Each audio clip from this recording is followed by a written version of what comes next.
Good afternoon everyone. जो आज का टॉपिक है इंडियन एविडेंस एक्ट का, वो बहुत ही ज़्यादा इंपॉर्टेंट टॉपिक है और कहीं ना कहीं पेपर में इसके आने के बहुत ज़्यादा चांसेस हैं। The topic which I am talking about is time declaration, that is section 32 clause 1। जब हम सेक्शन 32 क्लॉज 1 की बात करते हैं, जब हम टाइम डिक्लेरेशन की बात करते हैं, and we are saying that it is very very important topic. Why so? ऐसा क्यों है कि ये बहुत ज़्यादा इंपॉर्टेंट है? Because of the evidentiary value of the time declaration. When we are talking about the evidentiary value of the time declaration, then the Supreme Court has held that it can be the sole basis of conviction. That means the court can act upon the time declaration without corroboration, which means that if the prosecution has only one evidence, that is the time declaration, still the accused can be convicted by the court on the basis of the time declaration. Still, the accused can be convicted by the court on the basis of the time declaration. That is because of its evidentiary value. We can say that yes, it is very very important, and that is because its evidentiary value, it is important for the examination point of view also. Clear है? So आज का जो topic हम कर रहे हैं, that is time declaration. अगर हम टाइम डिक्लेरेशन की बात कर रहे हैं, सबसे पहले तो इसका मतलब समझना पड़ेगा भाई टाइम डिक्लेरेशन है क्या। मतलब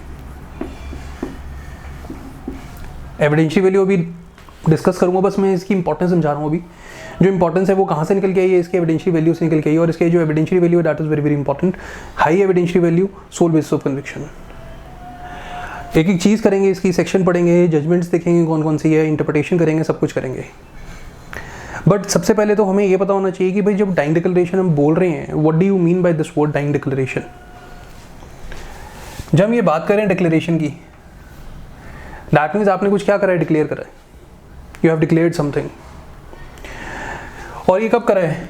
when you are about to die, that is time declaration. When you are about to die, you have declared something. And what is a declaration when you are about to die? That means मरते हुए क्या declaration कर रहे हो? The cause of death.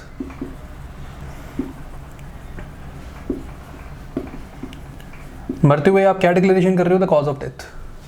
Now when I am talking about this cause of death, when I am talking about this cause of death, obviously हम मरने का कारण बता रहे हो। दैट मीन्स मरते हुए क्या बता रहे हो? मरने का कारण बता रहे हो। जब वो मरने का कारण बता रहे हो, the cause of death, that is what? The time declaration. That is what? The time declaration. Now अगर मैं ये कॉज ऑफ डेथ की बात कर रहा हूँ, तो ये cause of death, for example अगर मैं कह रहा हूँ कि ए ने बी को शूट करा है, ए ने बी को शूट करा है, बी ने क्या करी है? टाइम डिक्लेरेशन दी है, डीडी दी है। ये कॉज ऑफ डेथ क्या बताएगा? ये बताएगा कि ए ने उसको शूट करा। ये डिक्लेयर ही कर रहा है कि उसकी डेथ कैसे होने वाली है, वो ऐसी सिचुएशन में क्यों है, वो मरने क्यों वाला है। सो जब हम टाइम डिक्लेरेशन की बात कर रहे हैं, what do you mean by this declaration, इसमें क्या डिक्लेयर करते हो? इसमें आप कॉज ऑफ डेथ डिक्लेयर करते हो। इसमें आप क्या डिक्लेयर करते हो? कॉज ऑफ डेथ डिक्लेयर करते हो। और अगर मैं कह रहा हूँ जो कॉज ऑफ डेथ है, उसमें अगर हम इंजरीज की बात करें, तो कॉज ऑफ डेथ में जो इंजरीज हो सकती हैं, that means you are talking about an injury. That means you are talking about an injury. आपको कोई इंजरी हुई है, उसके कारण आप क्या कर रहे हो? मरने वाले हो। अगर मैं उस इंजरी की बात कर रहा हूँ, तो उस इंजरी को हम 3 पार्ट्स में डिवाइड कर सकते हैं। पहले तो physical injury. When I am talking about this physical injury, it is external.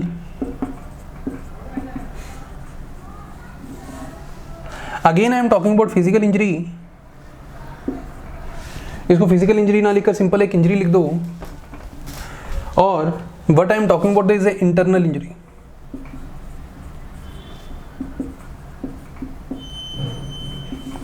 Now when I am talking about this internal injury, तो इसका मतलब क्या है? एक्सटर्नल तो हो गया, लेट्स सपोज करो जैसे उसने शूट करा है।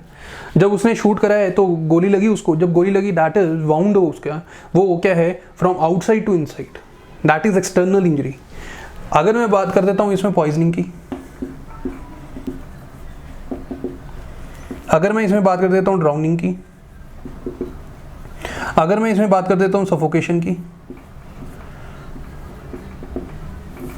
तो जितनी भी ये इंजरीज हैं, ये इंटरनल इंजरीज हैं कि नहीं है? पॉइजन में तो बाहर से कोई आपको इंजरी नजर आती है? Answer is no.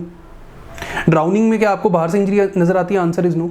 सफोकेशन में क्या आपको बाहर से इंजरी नजर आती है? Answer is no. So all these things are what the example of internal injury. और कहीं ना कहीं इसमें भी क्या डेथ हो सकती है? Answer is yes. और मरने से पहले उसने क्या कर दिया? डिक्लेरेशन कर दिया है कि किसने उसको मारा, किसने उसको डुबाने की कोशिश करी है, किसने उसको पॉइजन दिया है, किसने उसको सफोकेट करने की कोशिश करी है। ये सारी की सारी चीज़ें आपको किसमें मिलेंगी? इंटरनल इंजरीज में मिलेंगी। और इंटरनल इंजरीज भी डाइंग डिक्लेरेशन में आ सकती है। Answer is yes.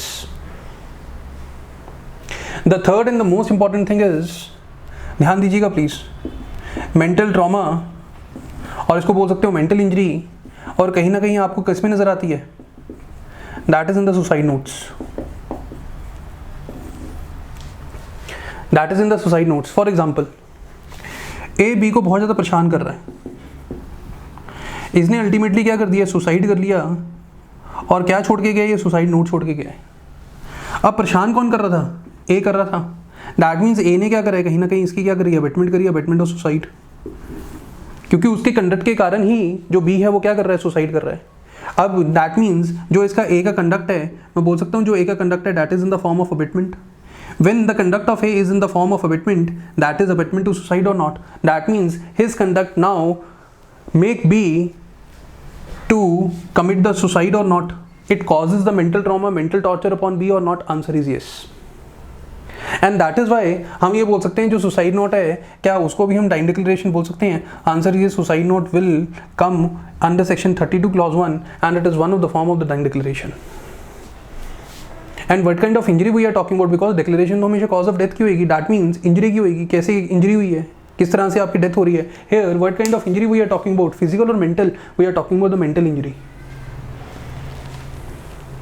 सो जब हम डाइंग डिक्लेरेशन की बात करें, डिक्लेरेशन मीन्स व्हाट? डिक्लेरेशन, आप एक चीज को डिक्लेयर कर रहे हो, मरते हुए डिक्लेयर कर रहे हो। क्या कर रहे हो? Cause of death.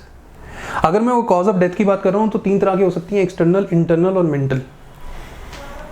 External internal को आप क्या कह सकते हो? फिजिकल इंजरीज बोल सकते हो। और mental is coming in the form of the suicide note, and that is also a dying declaration because you are telling about the trauma you have suffered and because of that you have committed the suicide. Clear है? कोई doubt? समझ आ गया ना? एक चीज को ध्यान से देखना प्लीज। हम 32 क्लॉज 1 में बोलते तो हैं डाइंग डिक्लेरेशन आ रहा है, बट हम इसको जब बोलते हैं सेक्शन 32 क्लॉज 1 में डाइंग डिक्लेरेशन आ रहा है तो जरूरी है कि ये मरते हुए ही डिक्लेरेशन देनी है? Answer is no. That means is it compulsory that the person who has given the dying declaration should be under the expectation of death? Answer is not. He may or may not about to die. He may or may not about to die, and that is the difference between the English law and the Indian law. English law में जब आपने ये declaration देनी है, English law क्या कहता है? English law ये कहता है कि that person must be under the expectation of death, must be under the expectation of death.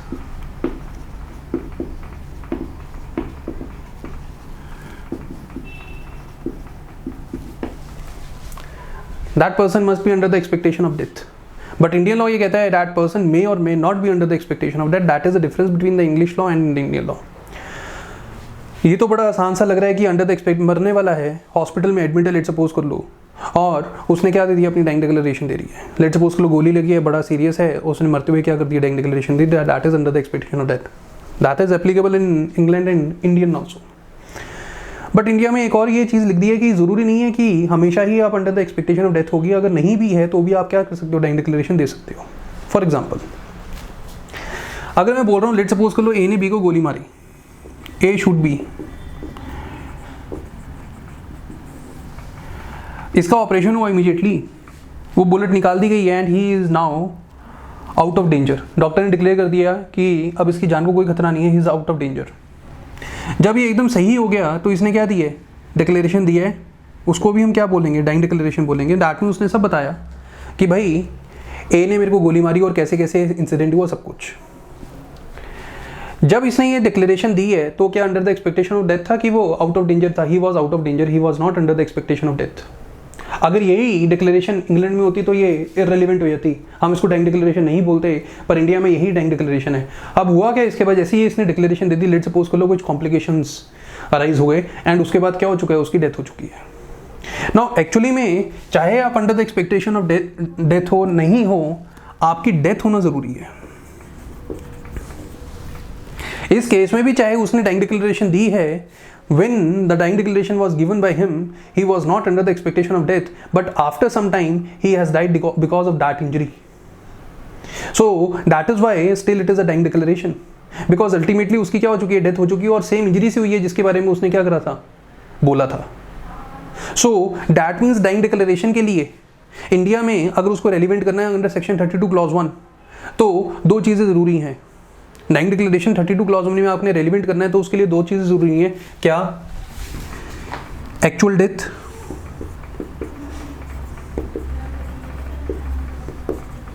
And cause of death. जो कॉज ऑफ डेथ की बात कर रहा हूं मैं, एक्चुअल डेथ तो होनी चाहिए ऑब्वियसली, तभी डाइंग डिक्लेरेशन बनेगी 32 क्लॉज 1 में, चाहे आप under the expectation of death हो नहीं हो, ये फर्क नहीं पड़ता, बट अल्टीमेटली आपकी डेथ होनी चाहिए। आपने कब वो स्टेटमेंट दी है, whether you are under the expectation of death or not, that doesn't matter, but ultimately you die. Now आपकी क्या हो चुकी है, एक्चुअल डेथ हो चुकी है, और जो मरने से पहले आपने डिक्लेरेशन दी और जो कॉज ऑफ डेथ बताया था उसी के कारण आपकी डेथ होनी चाहिए। That is the cause which you have mentioned in your dying declaration, that should be the cause of your death. That cause which you have mentioned and the actual cause should be the same.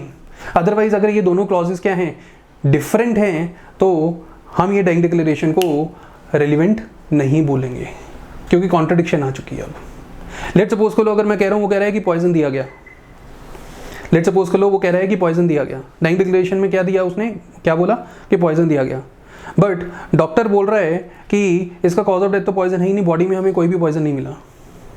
अब मुझे बताइए actual facts और dying declaration में क्या हो गया, irrelevancy होगी कि नहीं होगी, दैट मीन्स इनकंसिस्टेंसी होगी कि नहीं होगी।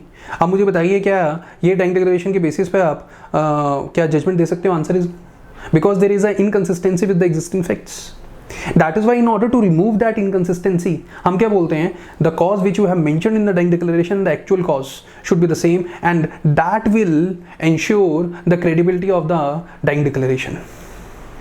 That will ensure the credibility of the dying declaration. That is why the most important two factors on the basis of which we can say that the dying declaration will be relevant and will be credible and true, that is the actual death of the person who has made the dying declaration, and the second thing is the cause of death which is mentioned in the dying declaration, the actual cause of death should be the same. Clear है, समझ आ गया?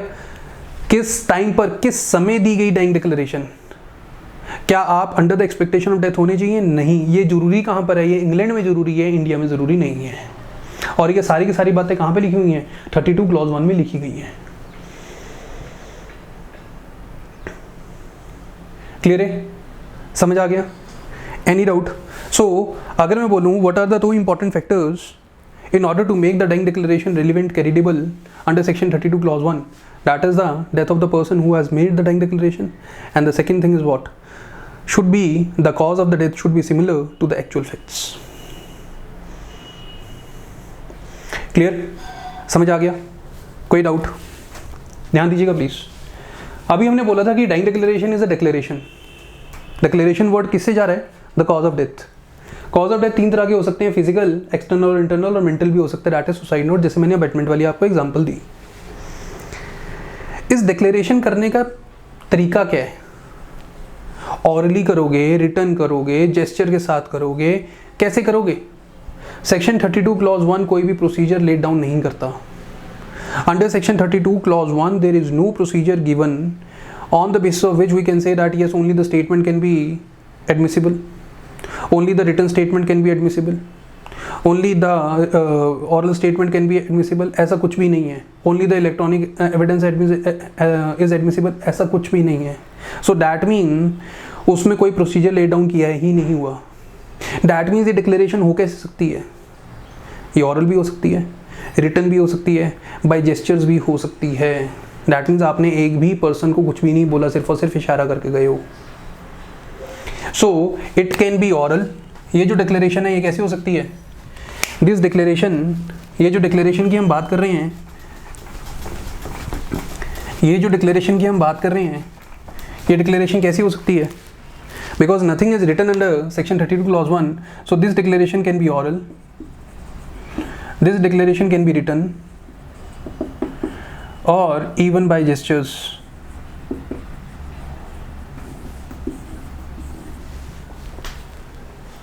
Even by gestures. Let suppose करो, ध्यान दीजिएगा please, example दे रहा हूं. अगर मैं ऑरली की बात कर रहा हूं तो ऑब्वियसली आप किसी को बोल के गए हो, सामने वाले को बोल के गए हो कि उसने मेरे को गोली मारी. रिटन, अगर मैं रिटन की बात करूं, लेट सपोज करो आपने मरते हुए क्या कर दिया, एक सुसाइड नोट लिख के गए. जब सुसाइड नोट लिख के गए तो that is a written declaration or not? Answer is that is a written declaration. अपनी डायरी में लिख के गए हो, कहीं पे भी लिख के गए हो. लेट सपोज करो अगर मैं कह रहा हूँ रिटन की, अगर मैं बात कर रहा हूँ, when I am talking about this written declaration of the dying declaration, then मैं बोल सकता हूँ लेट सपोज कर लो आपने सुसाइड करना है, ए ने लेट सपोज कर लो सुसाइड करना, और वो क्या कर रहा है, उसने दीवार पे कुछ लिख के गया, वो क्या वो भी डाइंग डिक्लेरेशन है? आंसर इज वो भी डाइंग डिक्लेरेशन बन जाएगी. जरूरी है आपको वो पेपर पे लिखना है? Answer is no. Let suppose कर लो ए को हिट करके गई है गाड़ी, अब उसने गाड़ी का नंबर पढ़ लिया था, तो जहाँ पे रोड पे लेट सपोज कर लो अपने ब्लड से, ऐसी हाइपोथेटिकल एग्जांपल ले रहा हूँ, अपने ब्लड से वही कार का नंबर लिख के लग गया. मुझे बताइए क्या वो भी डाइंग डिक्लेरेशन है? आंसर इज वो भी एक डाइंग डिक्लेरेशन है. सो डाइंग डिक्लेरेशन ऑरल भी हो सकती है, डाइंग डिक्लेरेशन रिटन भी हो सकती है, और डाइंग डिक्लेरेशन जेस्चर से भी हो सकती है. लेट सपोज कर लो मिस्टर ए को गोली लगी है और मिस्टर ए जब हॉस्पिटल में एडमिट है तो पुलिस वाले आए और उससे पूछा है किसने गोली मारी.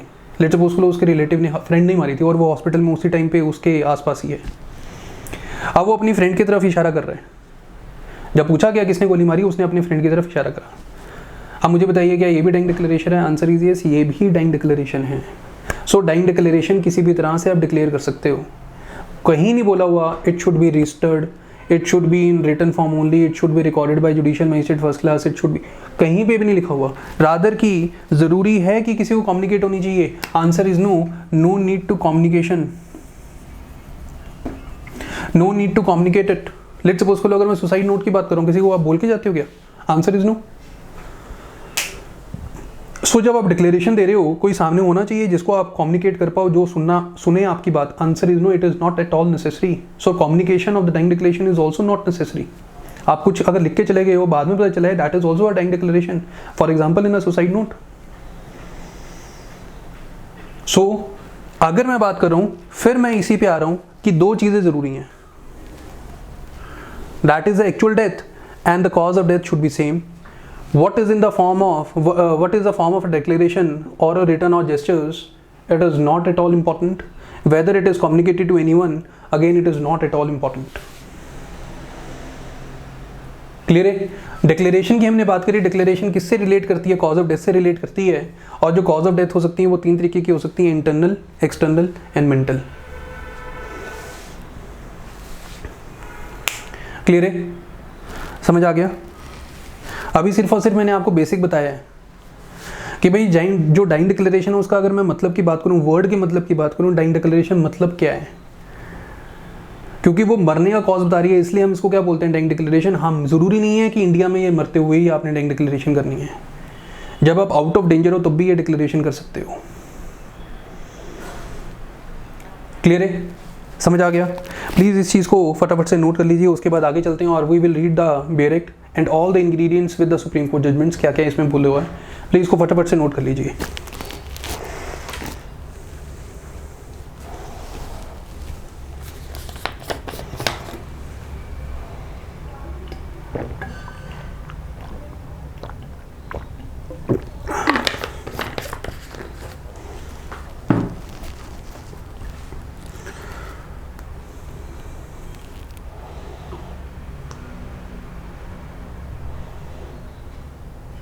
Forwards please.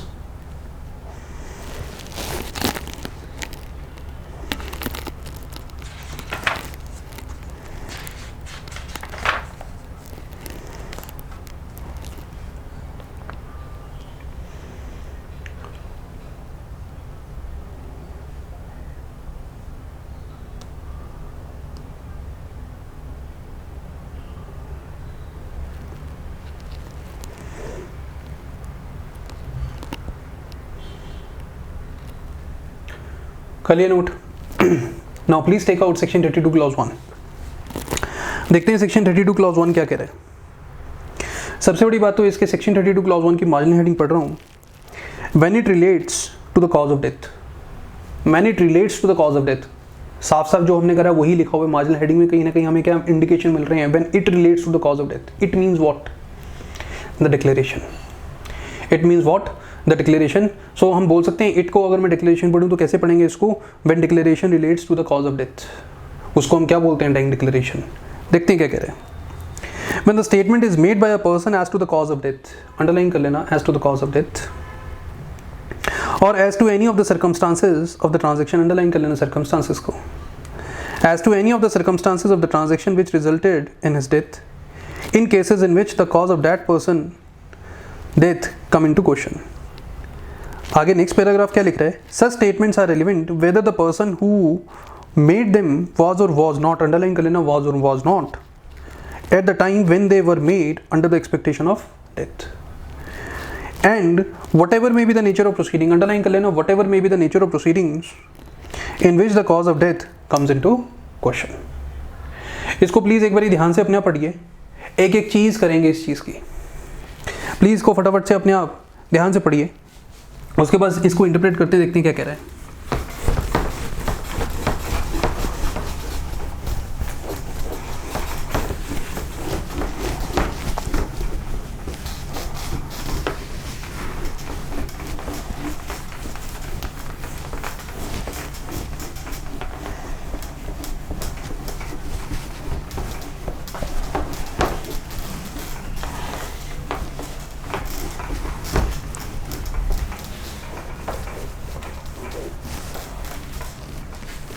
नाउ देखिएगा प्लीज,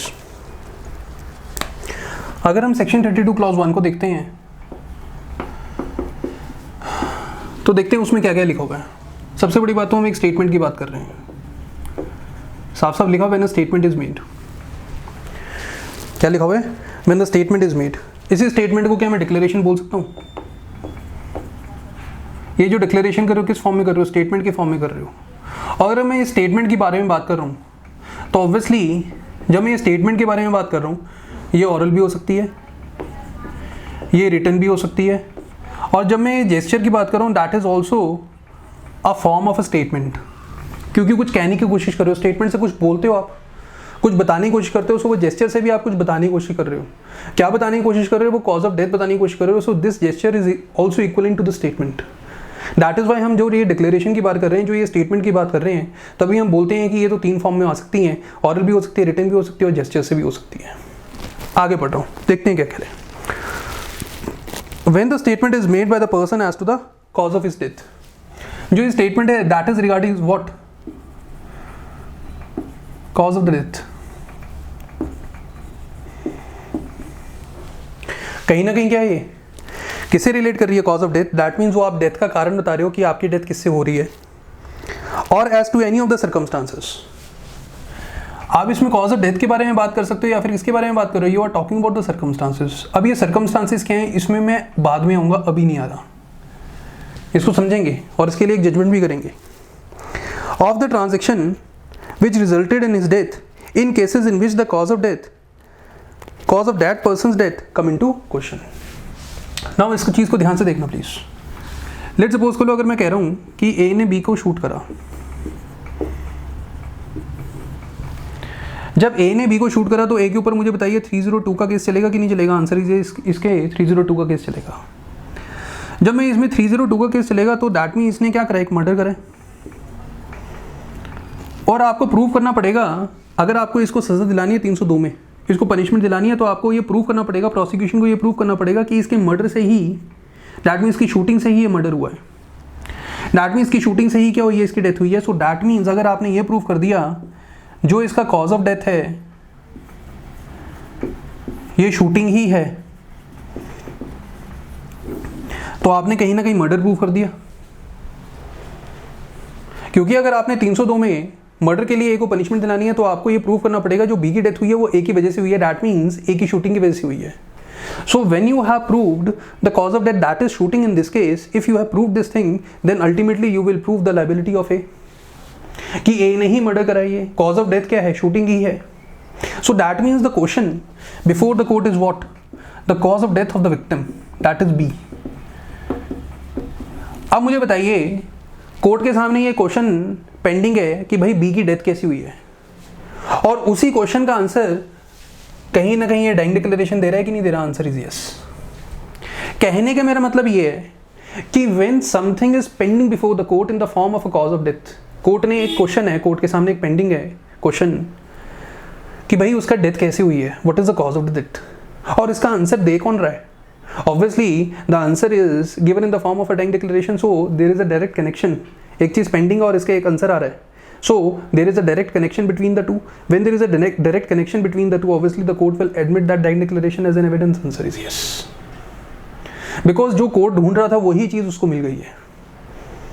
कोर्ट क्या ढूंढ रहा था? कॉज ऑफ डेथ ढूंढ रहा था, और कोर्ट को वही चीज मिल गई है, that is the cause of death in the form of a dying declaration, that is the relevancy, logical reasoning, logical connection.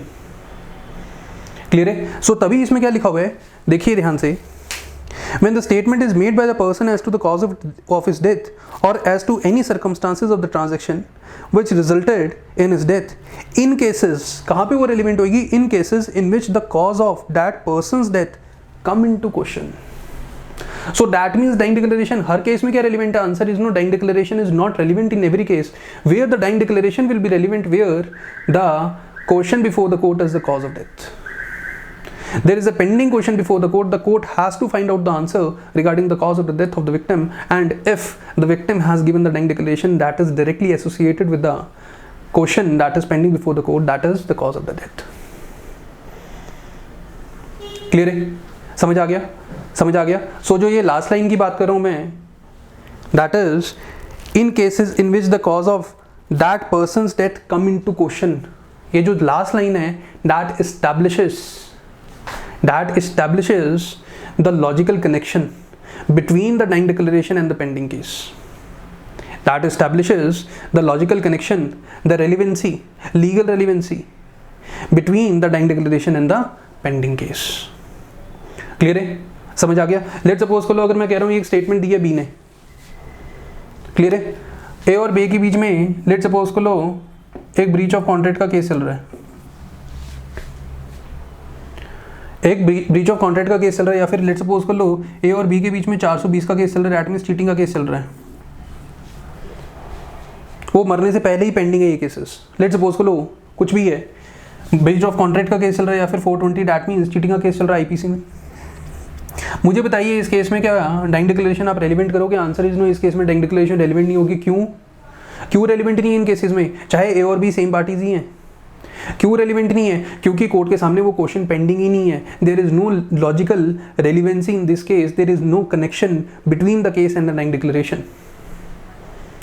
So that is why this last line is very very important, because it establishes the connection. Clear है? समझ आ गया? सो हमने first paragraph में 3 चीजें करी हैं, एक स्टेटमेंट दी, एक डिक्लेरेशन दी है, ऑरल, रिटन और जेस्चर्स। वो जो स्टेटमेंट है वो क्या बता रहा है? That is the cause of the death and we are talking about the circumstances, ये हम बाद में टच करेंगे। उसके बाद हमने क्या बोला? We are talking about the same question is pending before the court, the same question is pending before the court.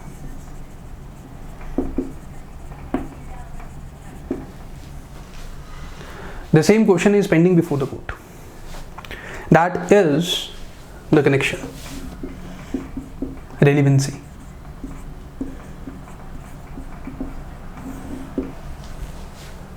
चले आगे, क्लियर है?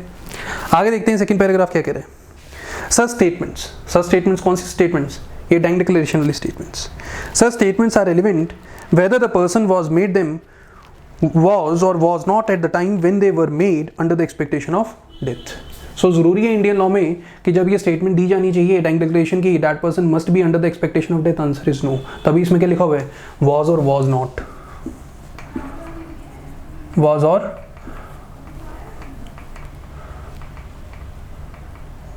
was not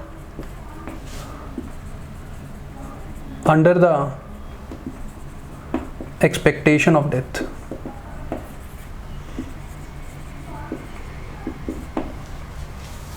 Was or was not under the expectation of death at the time when they were made, and whatever be the nature of proceeding, last में क्या लिख दिया है, what ever may be the nature of proceeding. इस चीज को ध्यान से देखना please.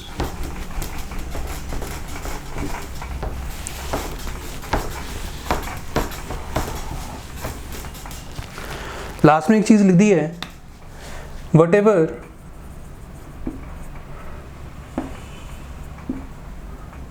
May be the nature of proceedings.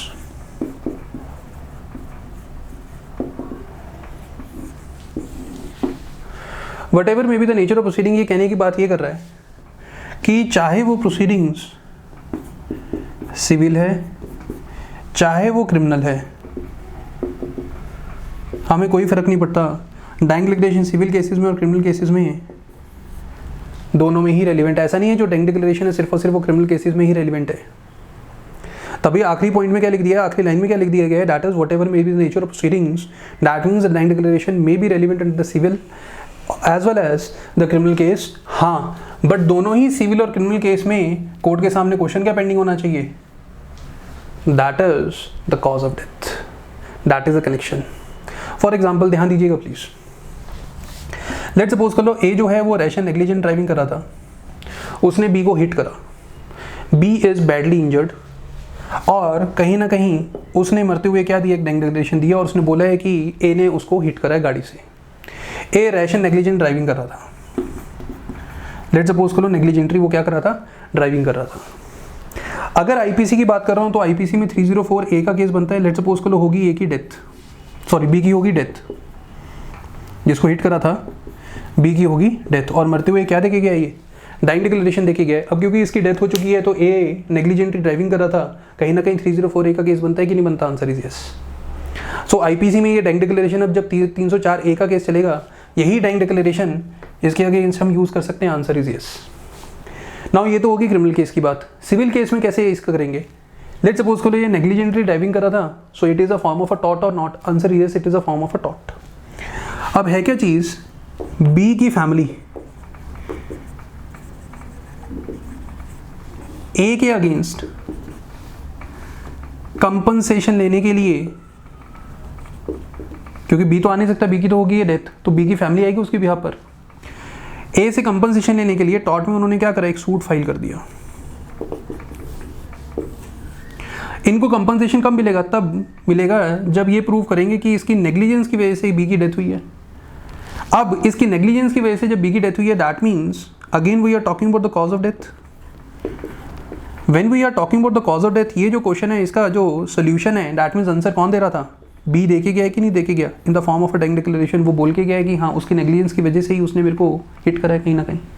सो कहीं ना कहीं अगर मैं ये सेम केस की बात कर रहा हूँ, that is the negligent driving by A, civil case में भी और क्रिमिनल केसेस में दोनों में ही जो डाइंग डिक्लेरेशन बी ने दी है वो यूज हुई कि नहीं हुई, आंसर इज यस।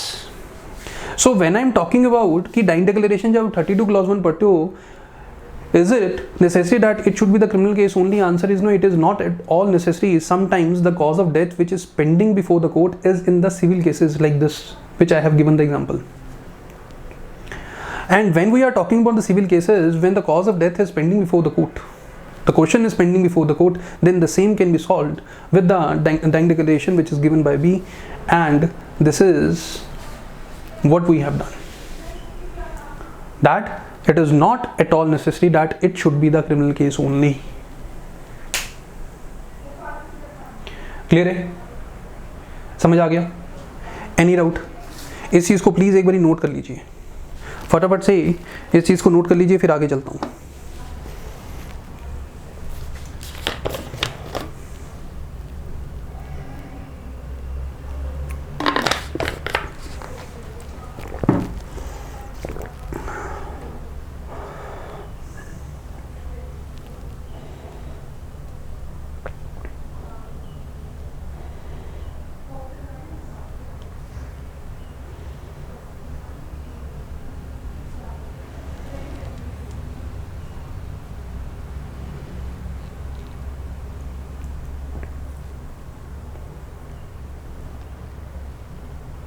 कर लिया नोट? अब ध्यान दीजिएगा प्लीज, जब सेक्शन की हम बात कर रहे हैं, सेक्शन में क्या क्या चीजें हमने करी हैं। हमने बोल दिया भाई एक स्टेटमेंट आ रही है in the form of a declaration जो वो स्टेटमेंट आ रही है दैट में बी ऑरल, रिटन और बाय जेस्चर्स। उसके बाद हमने बोल दिया जो स्टेटमेंट है किस चीज़ से रिलेट कर रही है, कॉज ऑफ डेथ से रिलेट कर रही है। अब ये सर्कमस्टांसेस छोड़ दो, अभी कराता हूँ इस चीज़ को। हम डिक्लेरेशन की बात कर रहे हैं, ऑरल, रिटन और जेस्चर्स, और ये किसी चीज़ से रिलेट कर रही है, कॉज ऑफ डेथ से रिलेट कर रही है। और जो कॉज ऑफ डेथ है वो केस में पेंडिंग है। जब same question is pending before the court, answer is yes. जब हम डाइंग डिक्लेरेशन की बात करें, वो कॉज ऑफ डेथ की बात करिए, वही क्वेश्चन कोर्ट के सामने पेंडिंग है, तो वो डाइंग डिक्लेरेशन हम एडमिट कर लेंगे, आंसर इज यस। जरूरी है जब वो आपने डाइंग डिक्लेरेशन दी है तो ए जो ए है जिसने ये डाइंग डिक्लेरेशन दिया, that should be under the expectation of death, answer is no, it is not at all necessary. And वो जो प्रोसीडिंग्स होनी चाहिए जिसमें हम डाइंग डिक्लेरेशन यूज कर रहे हैं एज एन एविडेंस, वो कैसी प्रोसीडिंग हो सकती हैं, वो कहीं ना कहीं सिविल प्रोसीडिंग्स भी हो सकती हैं और क्रिमिनल प्रोसीडिंग्स भी हो सकती हैं। और सिर्फ बात ध्यान एक ही देनी है, क्या उसके सामने वो कॉज ऑफ डेथ पेंडिंग होना चाहिए, वो क्वेश्चन पेंडिंग है। क्लियर है, समझ आ गया? Any doubt regarding this please? चलें आगे, ध्यान दीजिएगा प्लीज।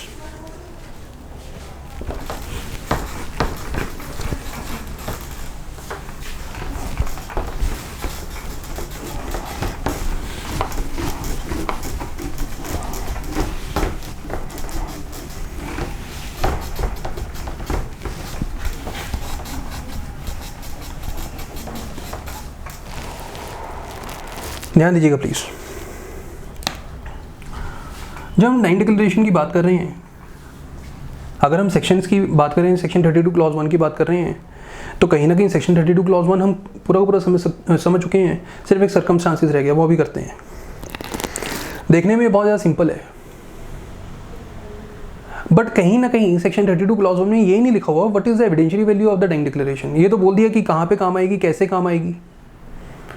इसकी एविडेंशियरी वैल्यू क्या है, क्या है, सोल बेसिस ऑफ कन्विक्शन हो सकती है कि नहीं हो सकती, आंसर इज यस। कहीं ना कहीं ये सुप्रीम कोर्ट की जजमेंट्स में बोला गया है। So the next and the very important issue in the dying declaration is what, the evidentiary value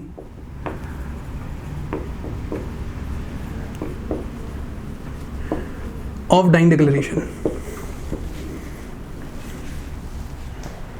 the evidentiary value of the dying declaration. इस एविडेंशियरी वैल्यू को डिस्कस करने से पहले, कहीं ना कहीं सुप्रीम कोर्ट की जजमेंट्स लिख लीजिए रिगार्डिंग द एविडेंशियरी वैल्यू, कि भाई इसकी एविडेंशियरी वैल्यू कैसे हम डिसाइड करेंगे और क्या क्या देखेंगे। देखिए प्लीज, दैट इज पहली जो जजमेंट है,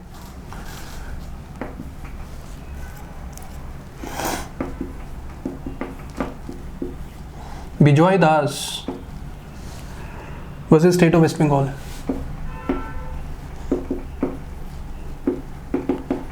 Bijoy Das versus state of West Bengal 2008 Supreme Court. It's a very important judgment. जितनी भी डाइंग डिक्लेरेशन के बारे में हमने बातें करी हैं या करेंगे अभी, वो सारी की सारी इस जजमेंट में आपको मिल जाएंगे, और बड़ी थॉरली सुप्रीम कोर्ट ने सब कुछ बोला है। Second judgment is Laxman versus state of Maharashtra 2002 Supreme Court. It's a 5 जज बेंच, कॉन्स्टिट्यूशनल बेंच सेटअप हुआ था। ये भी डिस्कस करेंगे जजमेंट। उसके बाद एक और जजमेंट है, लिखिए please, that is Purushottam Chopra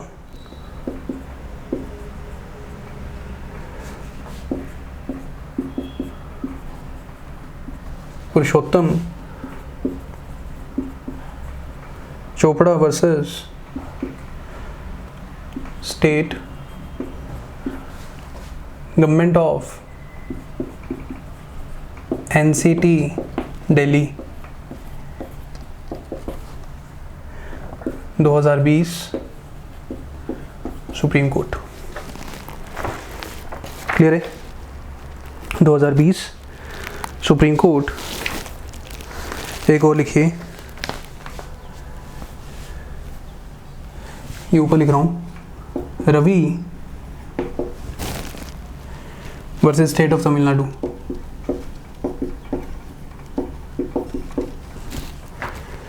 that is 2004 supreme court. 2004 supreme court. कहीं ना कहीं ये सारी की सारी एविडेंशियरी वैल्यू से रिलेट कर रही हैं।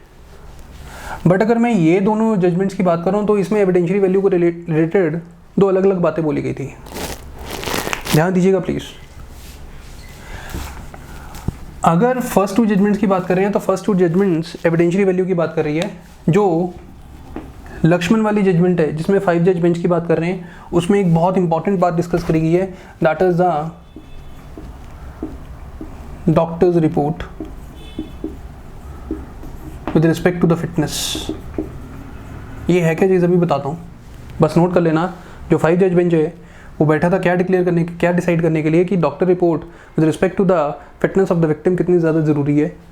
और मैं पुरुषोत्तम चोपड़ा की अगर मैं बात करूँ, that is 2020 judgment, latest judgment है, ये डील कर रही है 100% बर्न इंजरी से। और कहीं ना कहीं जो क्वेश्चन था वो ये था कि 100% बर्न इंजरीज के बाद भी क्या डाइंग डिक्लेरेशन रेलिवेंट हो सकती है, उसकी एविडेंशियरी वैल्यू क्या होगी। सो कहीं ना कहीं ये भी एविडेंशियरी वैल्यू की ही बात कर रहे हैं। ये एविडेंशियरी वैल्यू की बात कर रहे हैं in the absence of the doctor's report, doctor certificate बोल सकते हो। पुरुषोत्तम वाली जजमेंट में अगेन एविडेंशियरी वैल्यू की ही बात करी गई है, that is in the specific case that is 100% burn injuries. Bijoy Das और रवि वाले में नॉर्मल जनरल हमने बात करी गई है कि what is the evidentiary value of the dying declaration. और कहीं ना कहीं इन दोनों ही जजमेंट्स में ये बोल दिया गया it can be the sole basis of conviction.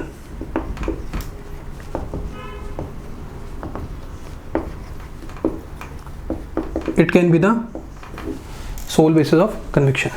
So ऊपर वाली दोनों जजमेंट्स हैं वो ओवरऑल डाइंग डिक्लेरेशन की बात कर रहे हैं, ओवरऑल उसकी एविडेंशियरी वैल्यू की बात कर रहे हैं। बट जो लक्ष्मण और पुरुषोत्तम वाली है उसमें एविडेंशियरी वैल्यू की तो बात करी गई है, but in specific certain circumstances. इधर लक्ष्मण वाली केस में क्या बोला हुआ है, evidentiary value in the case of the absence of the doctor's report, doctor certificate of fitness. Purushottam वाले केस में अगेन हमने एविडेंशियरी वैल्यू की बात करी है, but again in the specific circumstances, that is in the case of the 100% burn injuries. Clear है, समझ आ गया? Any doubt? चलें आगे। इन जजमेंट्स को एक बार नोट कर लो, उसके बाद पूरी एविडेंशियरी वैल्यू हमने कैसे डिसाइड करनी है, क्यों ये सोल बेसिस ऑफ कन्विक्शन बताया गया, क्या लॉजिक है सुप्रीम कोर्ट का, वो सारी की सारी बातें अभी डिस्कस करेंगे। इसको पहले एक बार फटाफट से नोट कर लीजिए, फटाफट से एकदम।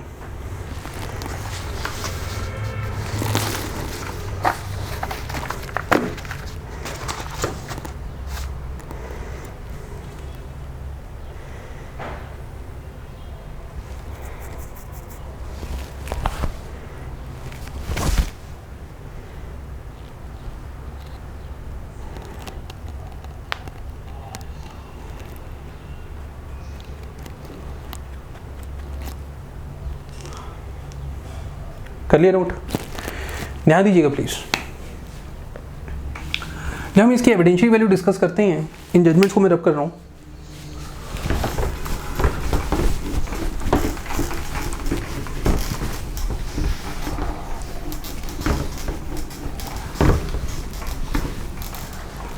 when we are talking about the evidentiary value of the dying declaration, तो हम दो बातें ध्यान रखते हैं। सबसे बड़ी बात तो इसमें एक डॉक्ट्रिन चलती है, क्या चलती है, that is no one will met his maker with the lie on his lips. That is मरते हुए कोई झूठ नहीं बोलता, हम ये मान के चलते हैं, प्रिजम्पशन लेके चलते हैं। That is no one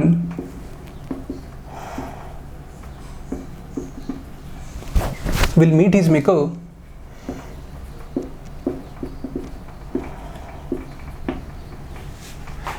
with a lie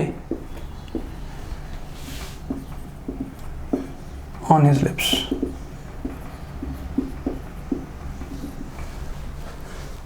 but कहीं ना कहीं अगर हम ध्यान से देखें तो ये पूरी तरह से ये डॉक्ट्रिन क्या हमारे इंडियन जो डाइंग डिक्लेरेशन सेक्शन 32 क्लॉज 1 है उसके ऊपर अप्लाई होती है? Answer is no. ये पूरी तरह से अप्लाई नहीं होती, बिकॉज इसमें हमने अभी पढ़ा है कि ज़रूरी नहीं है जब आपने डाइंग डिक्लेरेशन दी है यू वॉज और was not under the expectation of death.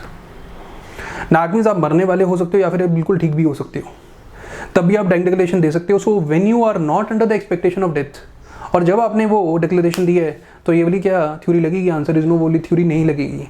ये पूरी तरह से एप्लीकेबल कहाँ पर? इंग्लैंड में है, क्योंकि उधर बोला हुआ है कि जब आपने डाइंग डिक्लेरेशन देनी है that should be under the expectation of death. So India में कहीं ना कहीं ये थ्योरी लग तो रही है, obviously when the person is under the expectation of death, but when that person is not under the expectation of death then this theory will not be applicable. Clear है? क्यों? अगर जब हम ये मानते हैं no one will meet his maker with the lie on his lips, that means हम ये मान के चल रहे हैं, कहीं ना कहीं प्रिज्यूम करके चल रहे हैं कि जो भी उसने मरते हुए बोला है वो सच बोला है. That is true. It is a true declaration. It is a true statement.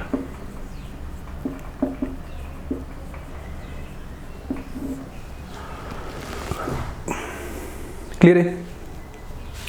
इसके पीछे एक और चीज है. आप जब भी डाइंग डिक्लेरेशन के बारे में बात कर रहे हैं, हम एक विक्टिम के बारे में बात कर रहे हैं. विक्टिम ने कहीं ना कहीं बताया है कि उसको गोली किसने मारी है, पॉइजन किसने दिया, कोई भी रीजन हो सकता है. हम इस विक्टिम को हम एक इंजर्ड विटनेस के साथ कंपेयर कर सकते हैं. क्या मैं इस विक्टिम को इंजर्ड विटनेस बोल सकता हूँ? आंसर इज हम इसको इंजर्ड विटनेस बोल सकते हैं. क्यों? एक तो जो भी उसके साथ हुआ उसने खुद विटनेस करा, उसको देखा, गोली मारी तो ऑब्वियसली उसको नजर आया. नाउ अगर मैं इंजर्ड विटनेस की बात करूं और मैं एक नॉर्मल विटनेस की बात करता हूं, तो मुझे बताइए, लेट्स सपोज कर लो, अगर हम इंजर्ड विटनेस की बात करें, एग्जांपल दे रहा हूं आपको. लेट्स सपोज कर लो ए ने बी को गोली मारी है. जेड आई विटनेस था. ए ने कहीं ना कहीं जेड को भी, याद रख लेना, इसको तो गोली मारी है, बी को तो गोली मारी है, ए ने कहीं ना कहीं जेड को भी इंजर्ड करा है. अब इसने अपनी आंखों में सब कुछ देखा है, ये भी कहीं ना कहीं इंजरी हुई है, जेड को भी इंजरी हुई है. तो मुझे बताइए, जब आई विटनेस कोर्ट में आएगा तो वो ए का नाम लेकर किसी और का नाम लेगा? दैट मीन्स क्या वो ए को प्रोटेक्ट करने की कोशिश करेगा? आंसर इज नो, कभी भी नहीं करेगा, बिकॉज उसको भी कहीं ना कहीं इंजरी हुई है ए से. सो मैं बोल सकता हूं, when the injured witness is coming to the court and giving the statement to the court with respect to that incident, क्या उसकी जो क्रेडिबिलिटी है वो इंक्रीज नहीं होगी? आंसर इज यस, बिकॉज कहीं ना कहीं हम उससे ये एक्सपेक्ट नहीं करेंगे that he will try to protect A and कोई और इनोसेंट पर्सन का वो नाम लेगा falsely. Answer is no. Rather वो क्या करेगा, कहीं ना कहीं वो अपनी स्टेटमेंट कभी भी नहीं बदलेगा, because he has himself suffered injuries because of the conduct of A. That is why अगर मैं एक नॉर्मल विटनेस और एक मैं इंजर्ड विटनेस की बात कर रहा हूँ, किसकी ज्यादा क्रेडिबिलिटी है? We are talking about the more credibility with respect to the injured witness, because he will never try to protect the aggressor. He will never try to protect the offender because of whom he has suffered the injuries. Clear है? अगर मैं इस injured witness की बात कर रहा हूँ, हम उसकी क्रेडिबिलिटी की बात करें, तो यही सेम क्रेडिबिलिटी मैं एक विक्टिम को दे सकता हूँ जिसने क्या दिया, डाइंग डिक्लेरेशन दिया. Answer is yes. मुझे बताइए, जिसके बेसिस से, जिसके कंडक्ट के कारण, जिसके गलती के कारण किसी की डेथ होने वाली है, क्या उसको वो कभी भी प्रोटेक्ट करेगा? Answer is no.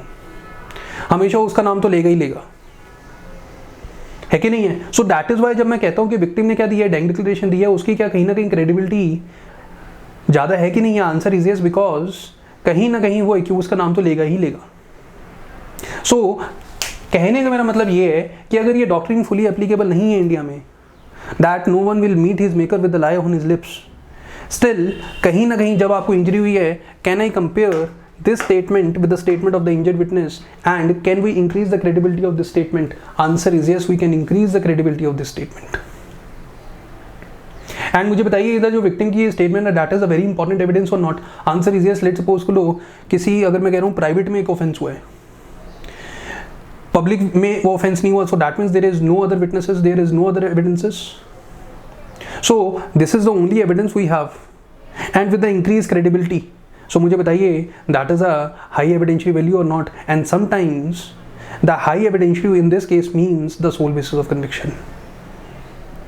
So India में जब हम बात कर रहे हैं सोल बेसिस ऑफ कन्विक्शन की, डाइंग डिक्लेरेशन की, तो हम ये बात कर रहे हैं कि भाई ये जो सोल बेसिस ऑफ कन्विक्शन हमने बात करी है, ये दो कारणों से करी है. एक तो वो doctrine that is no will meet his maker with the lie on his lips, and अगर ये डॉक्ट्रिन नहीं भी लग रही तो कहीं ना कहीं ये तो इंजर्ड विटनेस की तरह काम कर ही रहा है, कहीं ना कहीं विक्टिम तो ही है. क्लियर है? अब मैं बोल रहा हूं कि ठीक है, इन दोनों कारणों से हम कहीं ना कहीं प्रिज्यूम कर लेते हैं the statement is true. But मुझे बताइए, क्या ये यूनिवर्सल एक रूल है कि dying declaration will always be the sole basis of conviction? Answer is no. Answer is no. So dying declaration, ध्यान दीजिएगा, dying declaration is sole basis of conviction is a rule of law? Answer is no, it is not a rule of law.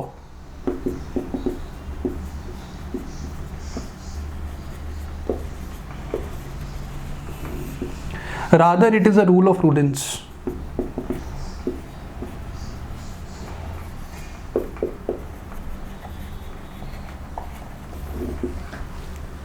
Rather it is a rule of prudence.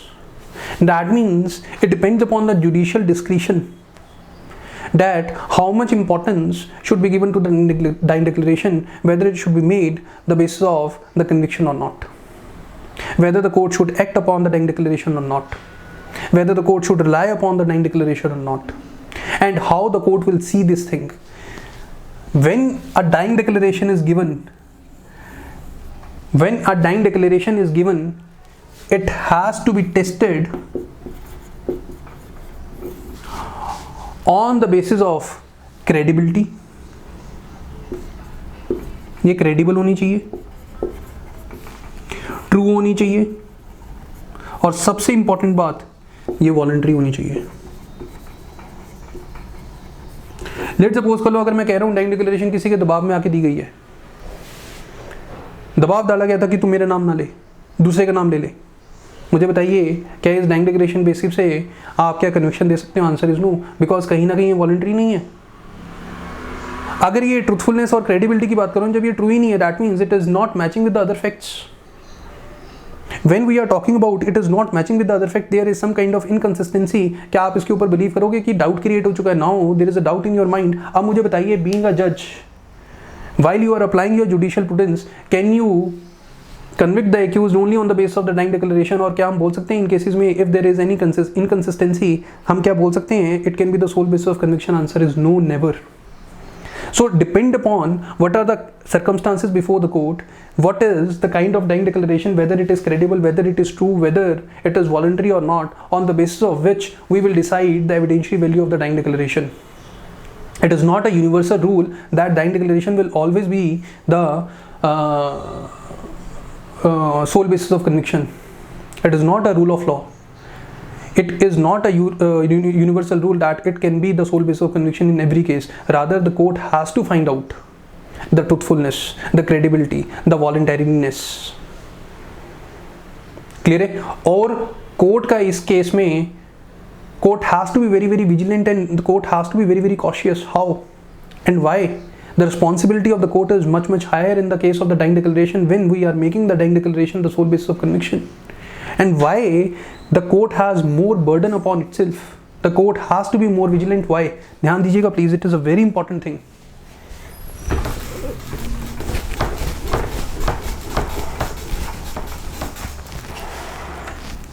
For example, ध्यान दीजिएगा please, अगर हम ये trial की बात कर रहे हैं, ट्रायल चल रहा है, लेट्स सपोज कर लो, ट्रायल में हम प्रोसिक्यूशन की बात कर रहे हैं, प्रोसिक्यूशन का लेट्स सपोज कर लो एक विटनेस आया है. जब भी प्रोसिक्यूशन की तरफ से एक विटनेस आता है, उसका पहले एग्जामिनेशन चीफ होता है, उसके बाद जो ये डिफेंस है इसका क्या करता है? क्रॉस करता है. So when I am talking about the witness of the prosecution, कहीं ना कहीं डिफेंस को हर बारी उस विटनेस को क्रॉस एग्जामिन करने की एक अपॉर्चुनिटी मिलती है. जो भी उसने पूछना है, जो डिफेंस है, वो पूछ सकता है. बट अगर मैं डाइंग डिक्लेरेशन के बारे में बात कर रहा हूँ, लेट्स सपोज कर लो ट्रायल में डीडी डाइंग डिक्लेरेशन आ चुकी है, प्रोसिक्यूशन एक एविडेंस दी है in the form of a dying declaration. अब मुझे बताइए, जिसने ये डाइंग डिक्लेरेशन दी है उसकी क्या डेथ हो चुकी है? Answer is that person is dead. Because जितना हमने पहले करा था, तो हमने दो चीज़ें करी थी नेसेसरी, एक तो डेथ होनी चाहिए और उसी सेम कॉज से होनी चाहिए. सो डेथ तो हो चुकी है, तभी तो dying declaration as an evidence आया. अब अगर मैं कह रहा हूँ कि डेथ हो चुकी है, डाइंग डिक्लेरेशन एक स्टेटमेंट आई है कि नहीं? अब डिफेंस है, अगर मैं इस डिफेंस की बात कर रहा हूँ, क्या मुझे बताइए क्या ये इस केस में क्रॉस कर सकता है? आंसर इज नो, बिकॉज जिसकी ये स्टेटमेंट है वो तो ऑलरेडी क्या हो चुकी है, उसकी डेथ हो चुकी है. So in this case, when I am talking about the dying declaration, the defense does not get the opportunity to cross-examine the victim because he is already dead. Only we are using his statement. अब ये true है कि false है, अब cross से तो पता नहीं चला. अब कहीं ना कहीं डिफेंस को तो क्रॉस एग्जामिनेशन की अपॉर्चुनिटी मिली. So the whole burden lies upon the court to find out the truthfulness of the dying declaration. To find out the truthfulness of the dying declaration. And court कहीं ना कहीं इन्हीं 3 बातों पे ध्यान देगा कि भाई जो वो वॉलंटरी नेचर की है वो ट्रू है कि नहीं है, वो क्रेडिबल है कि नहीं है। और कोर्ट की हेल्प के लिए ये कैसे पता चलेगा weather it is true, weather it is credible, weather it is voluntary और नॉट? कहीं ना कहीं सुप्रीम कोर्ट ने गाइडलाइंस इशू करी हैं। जो मैंने आपको जजमेंट लिखवाई थी ना, उन सारों में गाइडलाइंस लिखी हुई हैं कि डाइंग डिक्लेरेशन कैसे रिकॉर्ड करनी है। बिकॉज अगर वो गाइडलाइंस फॉलो करोगे तो वो जो गाइडलाइंस लिखी गई हैं वो किस पॉइंट ऑफ व्यू को रख के दी गई हैं, ताकि ये इंश्योर कर सकें वेदर इट इज ट्रू और नॉट, ताकि ये इंश्योर कर सकें वेदर इट इज क्रेडिबल और नॉट, ताकि ये इंश्योर कर सकें वेदर इट इज वॉलंटरी और not. So when we are talking about the guidelines of the supreme court, how we should record the dying declaration, it is not a procedure, it is not given under section 32 clause 1, it is given by the Supreme Court. When it is given by the Supreme Court, why the Supreme Court has given the guidelines? Because of this concept, because of this reason, because the whole responsibility is of the court. The defense cannot find out the truthfulness of that statement. He does not get the opportunity to cross-examine the victim. So how the court will fulfill its duty? Just see whether the guidelines have been followed or not. If the guidelines have been followed, it ensures the credibility, ensures the truthfulness, ensures the voluntariness. Clear है? समझ आ गया? Any doubt? Clear है? Let's suppose करो अगर मैं कह रहा हूँ there is no doubt regarding, सारी गाइडलाइंस फॉलो करी हैं। गाइडलाइंस क्या है ये सारी बताऊंगा मैं आपको। सारी की सारी गाइडलाइंस फॉलो की गई हैं।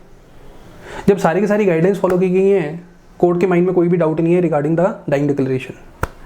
जब कोर्ट के माइंड में कोई भी डाउट नहीं है रिगार्डिंग द डाइंग डिक्लेरेशन, सारी की सारी गाइडलाइंस फॉलो की गई हैं, can it be the sole basis of conviction? Answer is yes, because there is no doubt regarding the credibility of the dying declaration.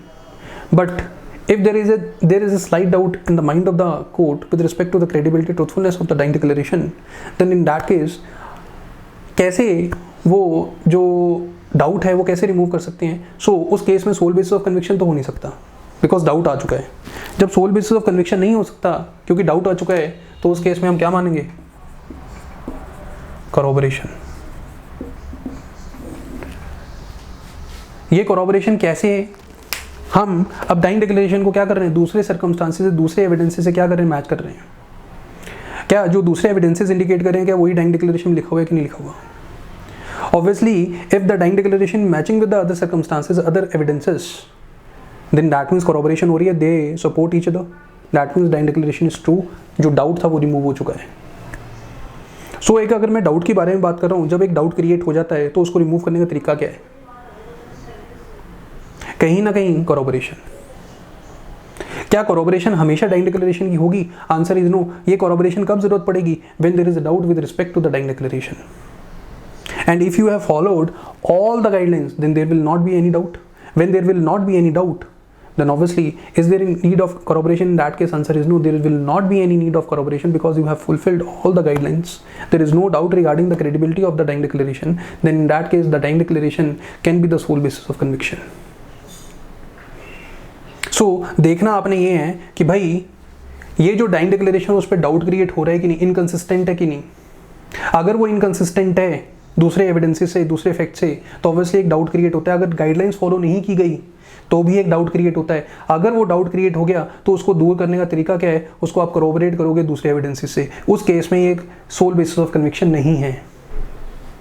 But अगर सारी की सारी गाइडलाइंस फॉलो की गई हैं, कोई भी डाउट नहीं है रिगार्डिंग द डाइंग डिक्लेरेशन, फिर कॉरोबोरेशन की जरूरत नहीं है। फिर आप क्या करोगे? इसको सोल बेसिस ऑफ कन्विक्शन बना दोगे। सो दैट इज वाई तभी हमने लिखा था whether it is a sole basis of conviction or not, it is not a rule of law, rather it is a rule of prudence. Court ने ये देखना, अपना माइंड अप्लाई करना है कि भाई कोई डाउट है कि नहीं है, कोई गाइडलाइन आपने मिस तो नहीं कर दी, सारी की सारी गाइडलाइंस फॉलो की हैं कि नहीं की, क्या कोई इनकंसिस्टेंसी तो नहीं है। क्लियर है? समझ आ गया? सो मैं इन द एंड कंक्लूजन ये निकाल सकता हूँ, क्या ये सोल बेसिस ऑफ कन्विक्शन होगा या फिर कॉरोबोरेशन की जरूरत होगी? ये कोर्ट के ऊपर, डिस्क्रिशन के ऊपर डिपेंड करता है। It is a prudence, rule of prudence, not a rule of law.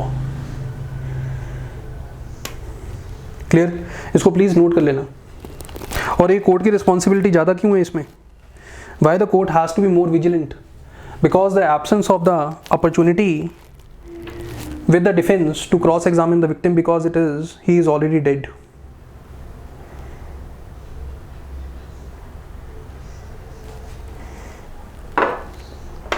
Clear है? समझ आ गया?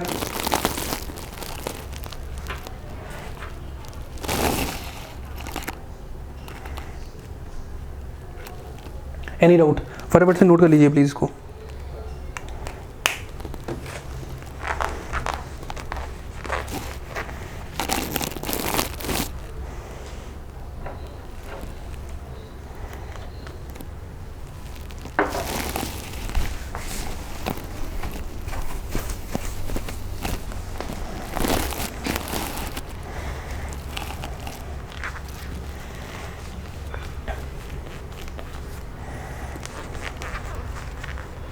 चले आगे, ध्यान दीजिएगा please.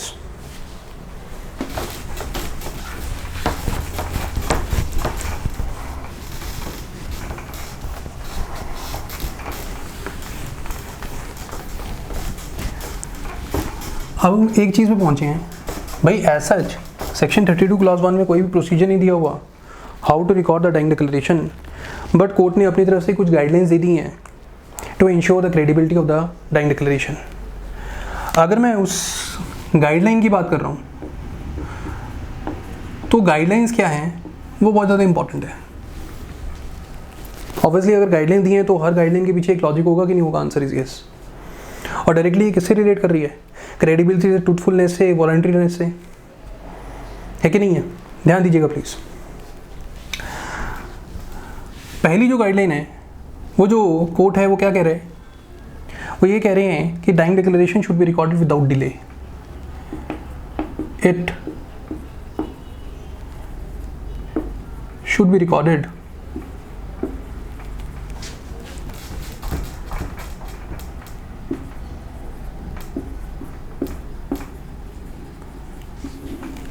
Without delay.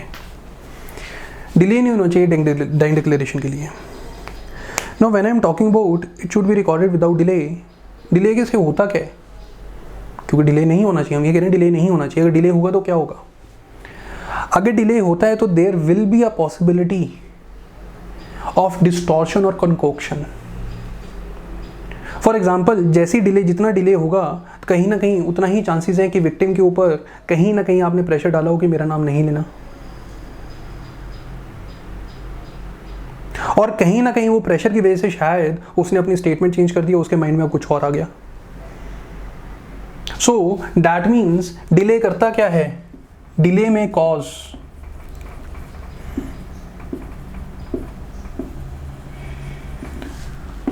कंकोक्शन, distortion, improvisation,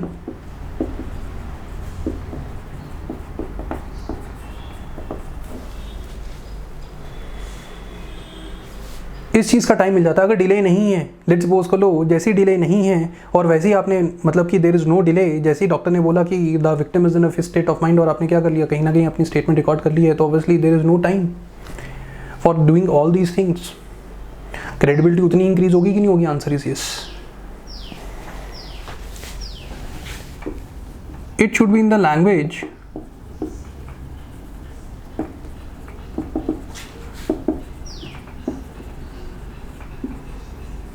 of the victim.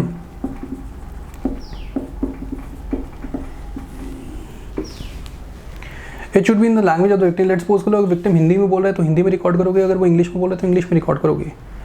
Let's suppose करो अगर वो हिंदी में बोल रहा है और आपने इंग्लिश में उसको रिकॉर्ड करना शुरू कर दिया ट्रांसलेट करके, क्या ऐसा करना चाहिए? Answer is no. क्यों?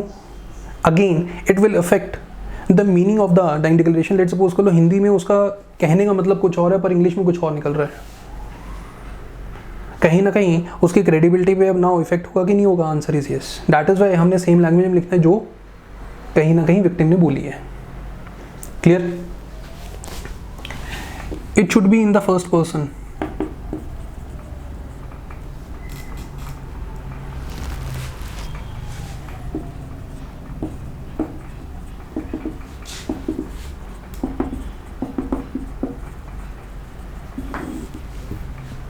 दैट मीन्स कहने का मतलब क्या है, अगर विक्टिम बोल रहा है, लेट्स सपोज कर लो, इसके साथ एक और चीज़ लिख लो, and in question answer form,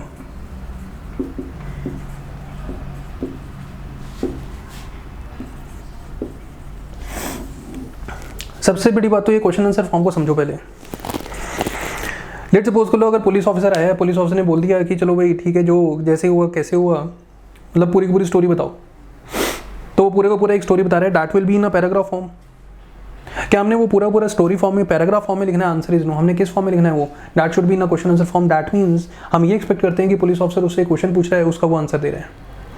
अब हमने क्वेश्चन आंसर फॉर्म को ही क्यों बोला है कि ये ठीक मेथड है?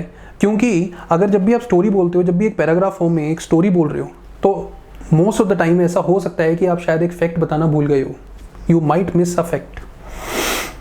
बट क्वेश्चन आंसर फॉर्म में जितना क्वेश्चन पूछा गया वो फैक्ट आप क्या भूल सकते हो? नहीं, उसी के बारे में आप बात करोगे।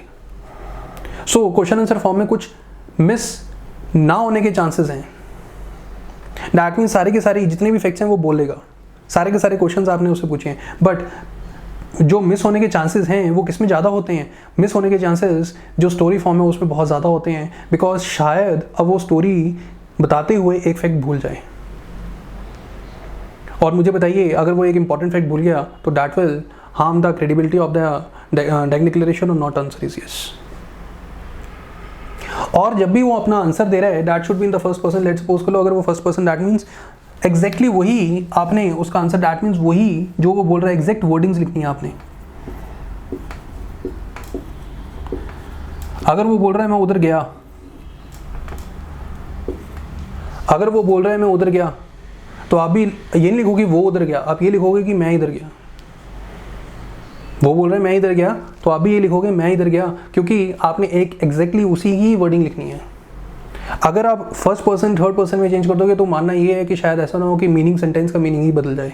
सो हमेशा सारी की सारी जो स्टेटमेंट है एज सच ओरिजिनल फॉर्म में रखनी है आपने, क्वेश्चन आंसर फॉर्म में उससे पूछताछ करनी है। क्लियर है? ध्यान दीजिएगा प्लीज। हम ये बोलते हैं कि जो डाइंग डिक्लेरेशन है should be recorded by the judicial magistrate or the executive magistrate,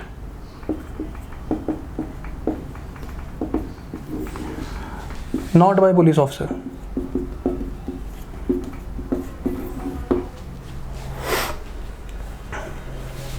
अगर मैं जुडिशियल मजिस्ट्रेट और एग्जीक्यूटिव मजिस्ट्रेट में क्यों हमने जोर डाला हुआ है कि भाई इनको डाइंग डिक्लेरेशन क्यों लिखनी है? Because it ensures a credibility. अगर पुलिस ऑफिसर की बात कर रहा हूँ तो ऐसा ना हो जो पुलिस ऑफिसर है, because he is a part of the prosecution or not answer is yes, he is a part of the prosecution, और बिकॉज ऑफ उसका कहीं ना कहीं क्या है, सजा दिलवाना, he is a part of a team who wants to convict the accused. ऐसा ना हो कि उसके माइंड में कुछ बायसनेस हो, ऐसा ना हो कि कुछ डिस्टॉर्शन हो जाए, कुछ इम्प्रोवाइजेशन हो जाए। सो कहीं ना कहीं जब हम पुलिस ऑफिसर की बात करते हैं तो कहीं ना कहीं हम ये बात कर रहे हैं कि उससे बेटर ये है कि हम जुडिशियल मजिस्ट्रेट या फिर एग्जीक्यूटिव मजिस्ट्रेट से रिकॉर्ड करवाएं। It will enhance the credibility और ट्रूथफुलनेस और voluntariness of the confession. Clear है? In order to just prevent the biasness, improvisation. Clear? समझ आ गया? उसके बाद हमने क्या बोल दिया, एक हमें इसमें क्या चाहिए, डॉक्टर्स सर्टिफिकेट चाहिए। Doctor certificate regarding the fitness, fitness हूँ, regarding the fitness of the victim. क्या वो अपने सर्टिफिकेट में लिखता है, डॉक्टर ये लिखता है कि the victim is a fit state of mind and the victim can understand the question and give the answers. The victim can understand the question and give the answers, that is the fitness. उसके बाद जब भी हमने dying declaration record करनी है, इधर witnesses होते हैं, और कहीं ना कहीं क्या होता है, विटनेसेस के भी हम ये जो विटनेसेस हैं वो ऑब्जर्व करते हैं कि जो उससे क्वेश्चन पूछा रहा है वो समझ रहा है कि नहीं रहा, क्या वो उसका ठीक आंसर दे पा रहा है, उसको समझ आ रही है, दैट मीन्स वो अपने सेंसेस में है भी कि नहीं है। उसके बाद अगर मैं बात कर रहा हूँ कि हमने उसके क्या लेने हैं, सिग्नेचर्स लेने हैं, sign instead of thumb impression.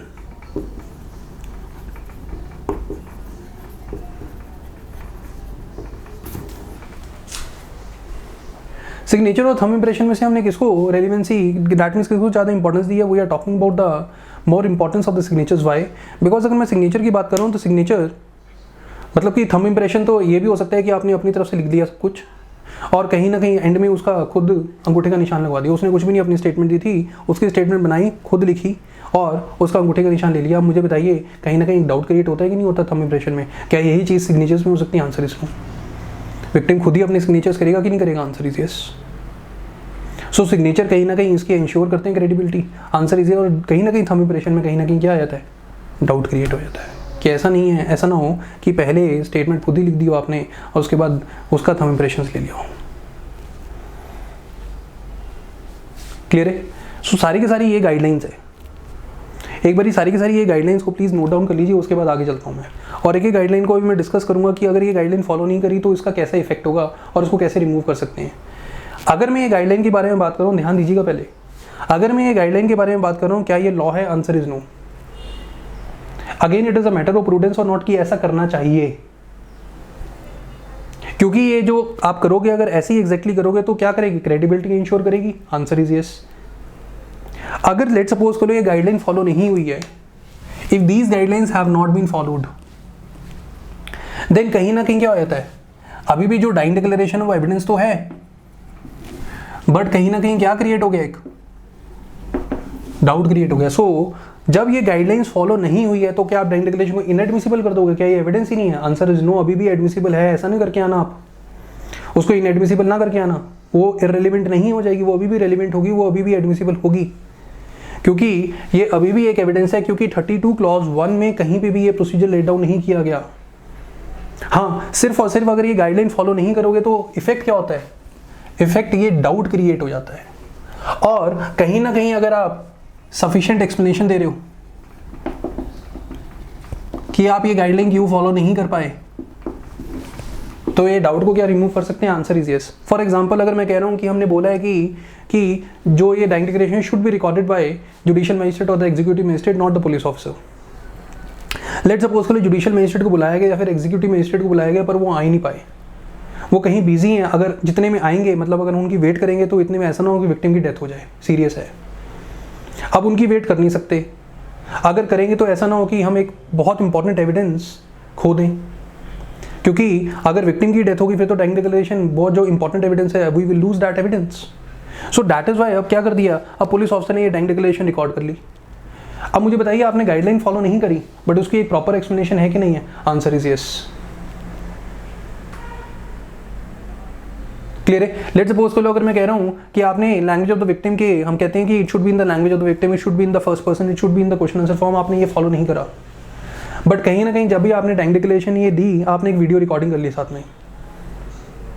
अब मुझे बताइए उस चीज़ को जो डाउट क्रिएट हुआ, भाई ऐसा ना हो कि आपने ट्रांसलेशन गलत करी हो, ऐसा ना हो कि इसका फॉर्म ही चेंज हो गया हो, मतलब ही चेंज हो गया हो, क्या वो वीडियो रिकॉर्डिंग देख के आपको इंश्योर कर सकते हो कि नहीं मतलब तो सेम ही निकल रहा है? Answer is yes. So again जो ये डाउट क्रिएट हुआ उसको प्रॉपर एक्सप्लेनेशन से हम रिमूव कर सकते हैं कि नहीं कर सकते? Answer is yes, we can remove this thing. और एक बार जो डाउट क्रिएट हुआ है, when you have not followed the guidelines, because of that a doubt has been created, now that doubt has been removed by giving the proper explanation. Now इसकी क्या same evidential value होगी? That is the sole basis of conviction. Answer is yes. So कहीं ना कहीं ये जो guidelines के बारे में बात कर रहा हूं, it is not the must, you have to do this, otherwise जो डाइंग डिक्लेरेशन होगी वो इररिलेवेंट हो जाएगी, एडमिसिबल ही नहीं होगी। नहीं, मस्ट वर्ड से गाइडलाइंस ना पढ़ना, it is should be done, ऐसा होना चाहिए।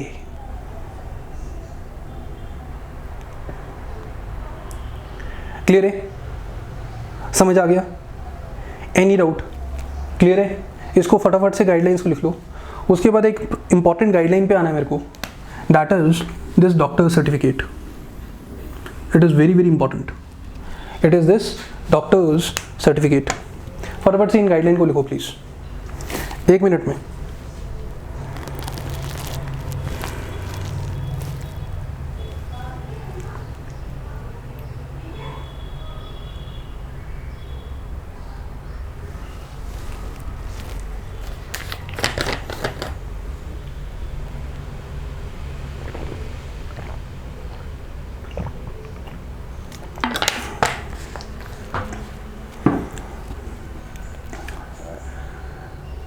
सो क्या हम ये बोल सकते हैं, when you have not followed the guideline, it will make the dying declaration inadmissible, irrelevant? Answer is no. it will reduce the credibility of the dying declaration. That credibility can be cured. Reduction of the credibility can be cured, and we can bring the dying declaration with the same credibility. That is the sole basis of conviction. Answer is yes, by giving the proper explanations. Clear है? हमने ये guideline दे दिया क्या कि भाई doctor का certificate होना चाहिए रिगार्डिंग द फिटनेस. मैंने अभी आपको एक जजमेंट दिखाई है, दैट इज 5 जज बेंच, कॉन्स्टिट्यूशनल बेंच, लक्ष्मण वाली. उसमें साफ साफ बोल दिया गया है कि डॉक्टर सर्टिफिकेट होना हमेशा क्या compulsory. Answer is no, it is not always compulsory. So that means without the doctor certificate क्या हम डाइंग डिक्लेरेशन रिकॉर्ड कर सकते हैं? Answer is yes, we can record the dying declaration even without the doctor certificate. और क्या वो admissible होगी, उसके बेसिस पे क्या हम कन्विक्शन दे सकते हैं? Answer is yes. तभी हम बोलते हैं कि डॉक्टर सर्टिफिकेट के साथ हमें दूसरी चीज क्या चाहिए? ये विटनेसेस क्या ऑब्जर्व कर रहे थे, क्या देख रहे थे कि जो आंसर, वो जो क्वेश्चन हम उससे पूछ रहे हैं क्या उसको समझ के वो ठीक आंसर दे रहा है? क्या वो जो विक्टिम है क्या वो फिट स्टेट ऑफ माइंड में है? Answer is yes. Let's suppose करो जुडिशियल मजिस्ट्रेट ने डाइंग डिक्लेरेशन लिखी है. जब जुडिशियल मजिस्ट्रेट ने डाइंग डिक्लेरेशन लिखी है, वो बोल रहा है अपनी ऑब्जर्वेशन से, मेरे को लग रहा है कि उसने अपनी स्टेटमेंट दी है कि मेरे को लग रहा है कि जो विक्टिम है that is in a fit state of mind, because वो मेरे क्वेश्चन समझ पा रहा है और उसका ठीक आंसर दे रहा है. अब जुडिशियल मजिस्ट्रेट ने ये डाइंग डिक्लेरेशन लिखी है और अपनी स्टेटमेंट भी दी है. अब इस केस में डॉक्टर रिपोर्ट नहीं है. मुझे बताइए क्या विदाउट डॉक्टर रिपोर्ट भी है क्या सोल बेसिस ऑफ कन्विक्शन बन सकता है? Answer is yes, because judicial magistrate खुद कह रहे हैं you can rely upon the statement of the dying you can rely upon the statement of the judicial magistrate. He could admit the dying declaration, that can be sole basis of conviction. There is no doubt regarding that. And other witnesses who are present in the room, they are also saying that the same thing. So कहीं ना कहीं मुझे बताइए doctor certificate of fitness क्या हर case में हर किसी case में जरूरी है? Answer is no. और यही कॉन्स्टिट्यूशनल बेंच में लक्ष्मण वाली जजमेंट में डिक्लेयर कर दिया गया है, बोल दिया गया है, it is not always necessary that there must be a doctor certificate of fitness. Clear है? कहीं ना कहीं ये भी बोला गया है, लेट सपोज कर लो डॉक्टर सर्टिफिकेट ऑफ फिटनेस अगर नहीं है, विटनेसेस की स्टेटमेंट है और सारे के सारे विटनेसेस कहीं ना कहीं ये बोल रहे हैं कि the victim was in a fit state of condition, fit state of mind. Can these statements of the witnesses override the doctor's certificate? Answer is yes. In that case we need not to have the doctor's certificate in our hand as an evidence regarding the fitness. The witnesses statements are sufficient. ये कहीं ना कहीं लक्ष्मण वाली judgement में बोल चुके हैं, बेजवाई वाली जजमेंट में बोल चुके हैं, पता नहीं कितनी जजमेंट्स आ चुकी हैं. क्लियर है? और कहीं ना कहीं पेपर में भी इस पे क्वेश्चन बन सकता है, भाई डॉक्टर सर्टिफिकेट नहीं है पर विटनेस की स्टेटमेंट है. अगर डॉक्टर सर्टिफिकेट नहीं है और विटनेस की स्टेटमेंट है, that is sufficient. In that case क्या आप सोल बेसिस ऑफ कन्विक्शन लेके आ सकते हो डाइंग डिक्लेरेशन को? Answer is yes, if it is credible, if it is true.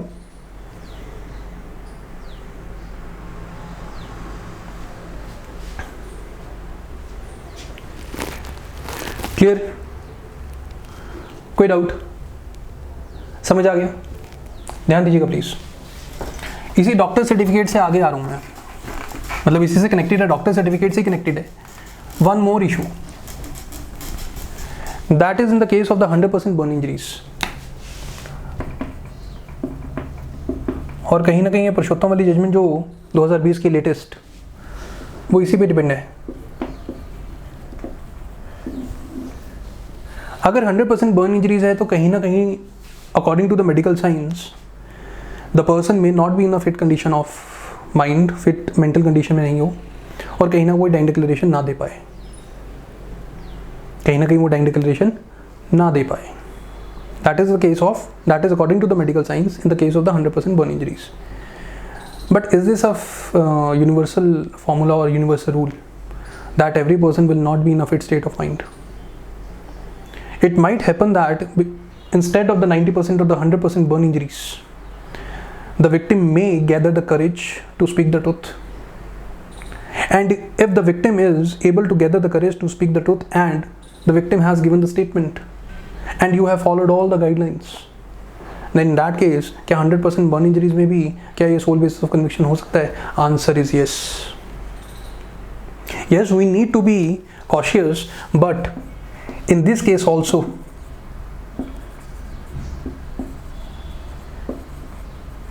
DD can be the sole basis of conviction.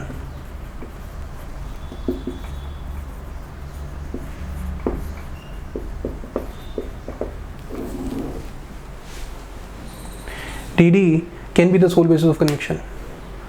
So there is no universal theory or the concept that every time, according to the medical science, that the person will not be able to speak the truth, or the victim cannot be able to speak, cannot understand the questions. No. Instead of these grave injuries, the victim may gather the courage.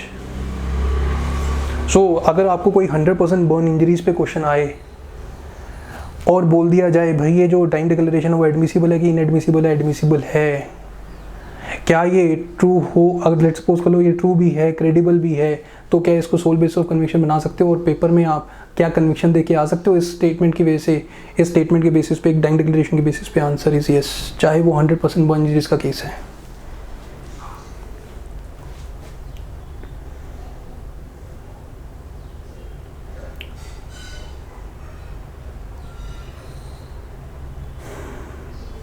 Clear है? समझ आ गया क्या क्या guidelines है और ये guidelines क्यों दी गई है? क्या ये गाइडलाइंस मस्ट है कि शुड है? शुड होना चाहिए। अगर ये गाइडलाइंस फॉलो नहीं करी है तो ये डाइंग डिक्लेरेशन को इनएडमिसिबल नहीं कर देता, इररेलेवेंट नहीं कर देता, उसकी क्रेडिबिलिटी कम करता है, डाउट क्रिएट करता है। वो डाउट भी हम रिमूव कर सकते हैं। डॉक्टर्स फिटनेस सर्टिफिकेट क्या ज़रूरी है? Answer is no. विटनेस की स्टेटमेंट रेलिवेंट हैं? यस। वो डॉक्टर की स्टेटमेंट, डॉक्टर का सर्टिफिकेट नहीं है तो विटनेस जो कह रहे हैं हम उसके ऊपर यकीन कर लेंगे और कहीं ना कहीं हम उसके बेसिस पर ही डाइंग डिक्लेरेशन को सोल बेसिस ऑफ कन्विक्शन बोल देते हैं। 100% बर्न इंजरीज में भी डाइंग डिक्लेरेशन आ सकती है। क्लियर? समझ आ गया? Any doubt? ध्यान दीजिएगा please.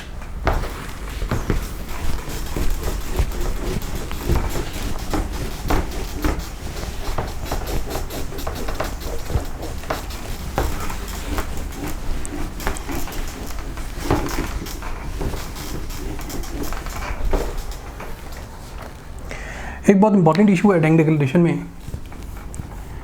That is multiple DDs.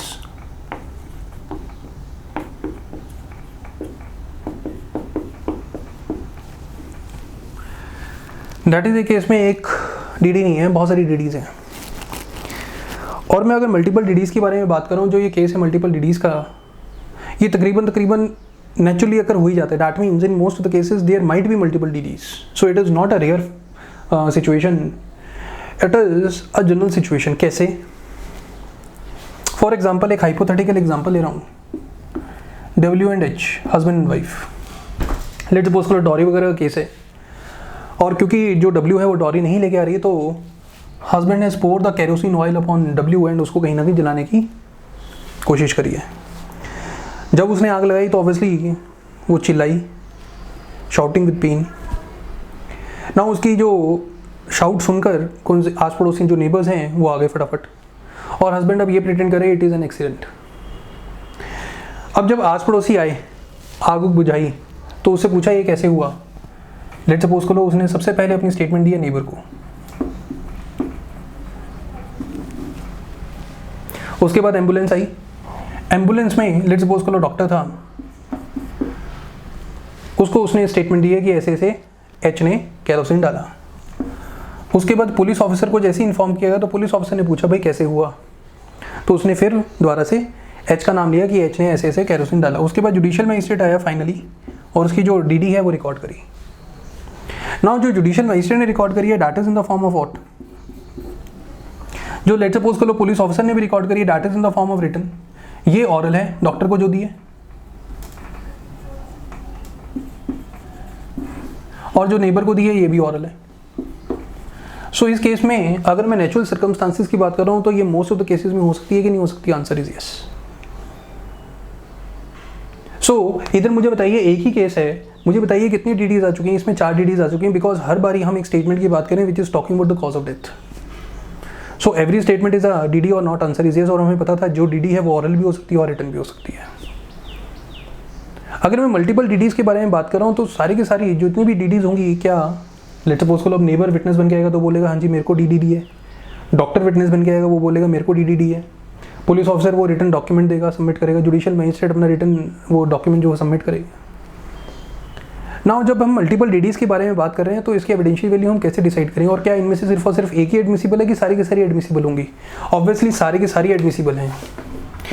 सारी की सारी कहाँ पे कौन से सेक्शन में एडमिसिबल है? 32 क्लॉज 1 में एडमिसिबल है। हम ये नहीं बोल सकते कि लास्ट वाली एडमिसिबल है, सबसे ऊपर वाली एडमिसिबल है, बीच वाली ना। Each and every DD is an evidence, each and every DD is admissible as an evidence. Clear है? अगर ये मल्टीपल डीडीज का केस है और मल्टीपल डीडीज में there is no inconsistency,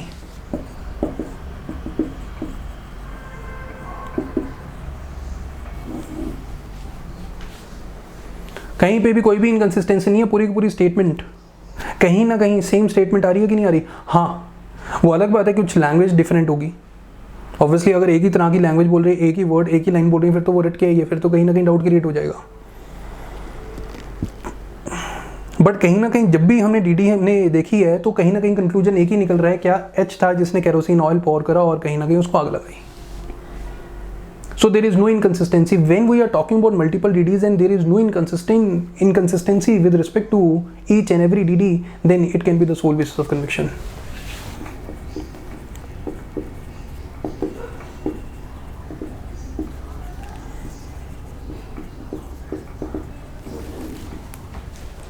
Then it can be the sole basis of conviction. But मुझे बताइए अगर inconsistency नहीं है फिर तो ठीक है सोल बेसिस ऑफ कन्विक्शन, क्योंकि कोई भी इनकंसिस्टेंट नहीं है, सारे मैच कर रही हैं एक दूसरे से। But if there is inconsistency, there is difference, let suppose कर लो एक में तो उसने एच का नाम लिया, दूसरे में फादर इन लॉ का नाम ले लिया, तीसरे में मदर इन लॉ का नाम ले लिया। सो दैट मीन्स एक ही पर्सन का नाम ले लिया, वो पर्सन चेंज करी जा रही है। So that means there is a inconsistency, there is difference. अब मुझे बताइए on the face of it आप बता सकते हो कौन सी सच है और कौन सी झूठी? Answer is no. So in cases में अभी भी सारी की सारी चाहे इनकंसिस्टेंट है चाहे डिफरेंट है, अभी भी एक एक डीडी रेलिवेंट है, एडमिसिबल है, आप उसको एविडेंस बनाओगे। क्या आप ये बोल दोगे पहली वाली डीडी ट्रू है और दूसरी वाली उसके बाद वाली सारी की सारी फॉल्स है? Answer is no. आपको पता ही नहीं कौन सी सच्ची है कौन सी झूठी है। बट इस केस में ये तो एश्योर है क्योंकि हमें डाउट क्रिएट हो चुका है। अब हमें ये नहीं पता कि कौन सी सच है और कौन सी झूठ है, इस क्या इसमें सोल बेसिस ऑफ कन्विक्शन हो सकता है? Answer is no, this case will not be the sole basis of conviction. इधर अगर हम इनकंसिस्टेंसी की बात करें, इधर हम अगर डिफरेंस की बात कर रहे हैं, when we are talking about inconsistency and difference, that will create what? A doubt. उस डाउट को रिमूव करने का एक ही तरीका है, व्हाट? करोबरेशन। लेट सपोज कर लो ये जो पुलिस ऑफिसर की जो डीडी लिखी हुई है जिसमें उसने नाम लिया था, लेट सपोज करो एच का नाम इस डीडी में लिया हुआ है, और वो कहीं ना कहीं जो दूसरे एविडेंसेस हैं जिससे हमने कॉरोबरेट करा वो सारे के सारे अब एच के तरफ ही इंडिकेट कर रहे हैं, कहीं ना कहीं एच ही लग रहा है हमें कि उसने ही केरोसिन कहीं ना कहीं पोर करा और उसको कहीं ना कहीं आग लगाई है। अब मुझे बताइए आप क्या फर्स्ट सेकंड और फोर्थ वाली डीडी को रिजेक्ट करेंगे? Answer is yes, you will reject first second and fourth वाली डीडी। आप थर्ड डीडी को क्या करोगे? एक्सेप्ट करोगे। दैट मीन्स ये अप्रूव हो चुका है, it is credible true, and इसके बेसिस पे आप क्या कर रहे हो? अब कन्विक्शन दे रहे हो। नाउ अब जब हम मल्टीपल डीडीज की बात कर रहे हैं, then again it can be the sole basis of conviction और it can not be the sole basis of conviction. अब ये कैसे डिसाइड करो कॉरोबरेशन की जरूरत है कि नहीं है? अगर इनकंसिस्टेंसी है, डिफरेंस है, फिर तो कॉरोबरेशन करनी ही पड़ेगी। डाउट कैसे रिमूव करोगे? अगर कोई इनकंसिस्टेंसी नहीं है, सारी की सारी मैच कर रही है, एक ही पर्सन को, वो अपने स्टेटमेंट चेंज नहीं कर रही है, एक ही पर्सन का हमेशा नाम ले रही है, so obviously it ensures the credibility, ensures the truthfulness, that will be the sole basis of conviction. Clear है? अब मल्टीपल डीडीज में कैसे एक्ट करना है और कैसे नहीं, that depends upon the consistency और inconsistency, that depends upon the difference और not, and this is the whole law how we will treat the multiple DDs. और क्या जनरली मल्टीपल डीडीज आती हैं? हाँ जी आती हैं। अगर आएंगी तो कैसे आपने एक्ट करना है? How you will act upon the multiple DDs. क्या आप पहली वाली डीडी एक्सेप्ट करोगे, बाकी सारी रिजेक्ट कर दोगे? Answer is no, each and every DD is a evidence under which section? 32 clause 1। Clear? फटाफट से इस चीज को नोट कर लीजिए, फिर आगे चलते हैं।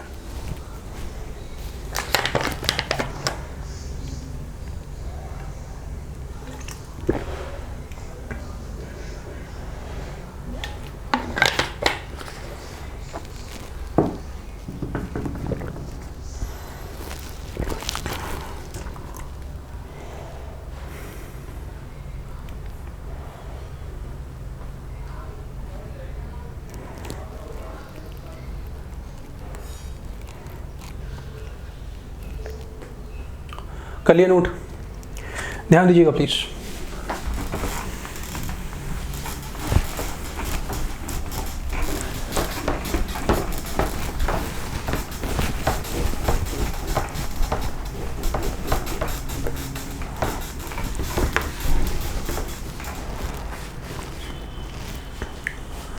जब हम डीडी की बात कर रहे हैं, टाइम डिक्लेरेशन की बात कर रहे हैं,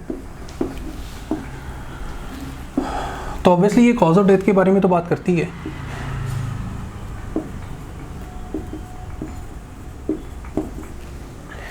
ये क्या सर्कमस्टांसेस ऑफ द ट्रांजैक्शन के बारे में बात कर रहे हैं? अभी तक हमने ये बात टच नहीं करा है।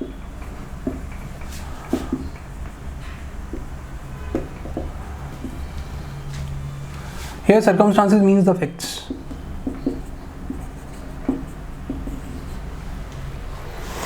कहीं ना कहीं एरिक ने ये चीज़ लिखी हुई है कि नहीं लिखी हुई? Answer is yes. इसके बेसिस पे क्या लॉ है और क्या सुप्रीम कोर्ट ने बोला हुआ है? सबसे बड़ी बात तो इसका एक लैंडमार्क जजमेंट लिख लीजिए, that is Pakala Narayana Swami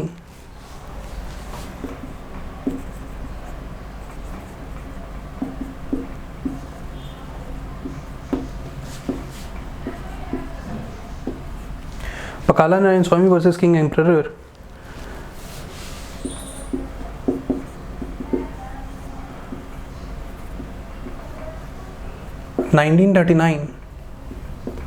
Privi Council. जो प्रीवी काउंसिल ने हेड करा है वो कहीं ना कहीं सुप्रीम कोर्ट ने अडॉप्ट करा है, और अपनी जितनी भी मैंने जजमेंट लिखवाई है उसमें कहीं ना कहीं इसका भी रेफरेंस है। क्लियर है? अब ये चीज़ कॉज ऑफ डेथ और इसमें फ़र्क क्या है? सबसे बड़ी बात, अगर मैं कॉज ऑफ डेथ की बात कर रहा हूँ और ये सर्कमस्टांसेस की बात करूँ, इसको कैसे समझेंगे? देखो, डीडी क्या शॉर्ट फॉर्म में हो सकती है? Answer is yes. Let's suppose को एक लाइन है, सिंगल लाइन है, मेरे को ए ने गोली मारी, खत्म।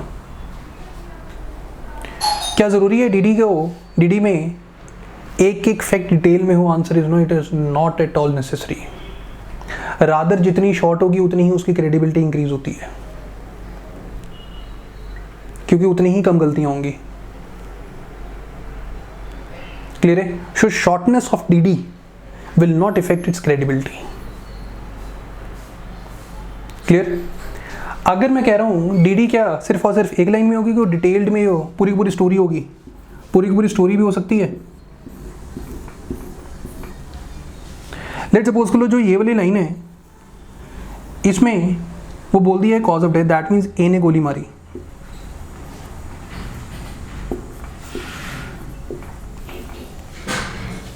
क्या पूरी की पूरी डीडी में सिर्फ और सिर्फ एक ही लाइन आप एडमिट करोगे और यही बोलोगे this is the line which is in the form of DD, की आप ऊपर वाली लाइंस, ये वाली लाइंस भी, इसको भी क्या बोलोगे आप? डीडी बोलोगे, इसको भी आप डीडी बोलोगे, बिकॉज ये भी किसके बारे में बात कर रही हैं? फैक्ट्स के बारे में बात कर रही हैं। और जो ये फैक्ट्स हैं ये कौन सी ट्रांजैक्शन के बारे में बात कर रहे हैं? ये ट्रांजैक्शन लेट सपोज कर लो ये शुरू इधर से हुई है, एंड इधर हुई है, और इस ट्रांजैक्शन में क्या हुआ है? पूरी पूरी ट्रांजैक्शन में मर्डर।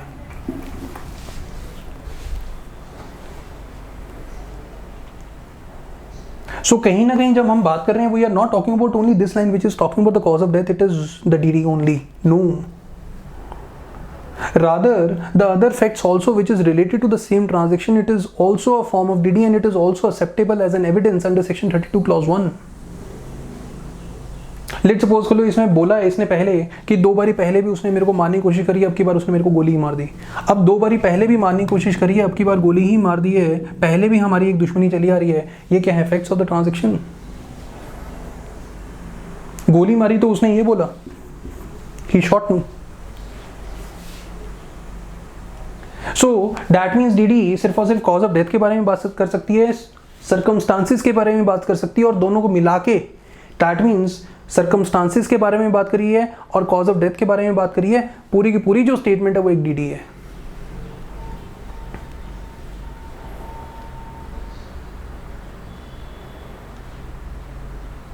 क्लियर है? समझ आ गया? इन दोनों में फर्क क्या है? चलें आगे, ध्यान दीजिएगा प्लीज। एग्जाम्पल से समझना है इस चीज को।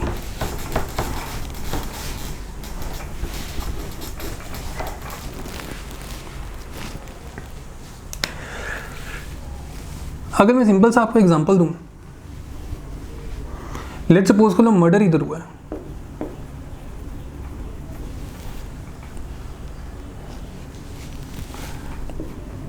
डेथ इधर हुई है, जो प्लानिंग थी वो इधर से चल रही थी, दैट मीन्स जो इंटेंशन बनी वो इधर बनी। दैट मीन्स मैं बोल सकता हूँ कि जब इंटेंशन बनी, जब प्लानिंग शुरू हुई, तब ये स्टार्ट हुई थी ट्रांजैक्शन। डेथ होने पर ये क्या हो चुकी है, एंड।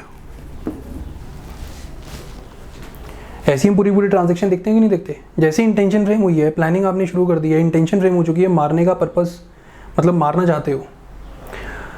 जब आपकी इंटेंशन फ्रेम हुई है, आप उसके ऊपर काम करना शुरू कर दिया, और जब तक डेथ नहीं हुई है, पूरी की पूरी ट्रांजैक्शन चल रही है कि नहीं चल रही है? Answer is yes. बहुत सारी चीज़ें इस ट्रांजैक्शन में होगी, प्लानिंग बनेगी, मर्डर वेपन आएगा, बहुत सारी चीज़ें होंगी, गोली चलेगी, हॉस्पिटल में एडमिट, जो मर्जी। नाउ द थिंग इज, हम कहते हैं ये जो सर्कमस्टांस है, जिसके हम ये सर्कमस्टांसेस के बारे में बात करें, when we are talking about the circumstances with respect to the transaction, ये सर्कमस्टांस बिफोर मर्डर भी हो सकती है।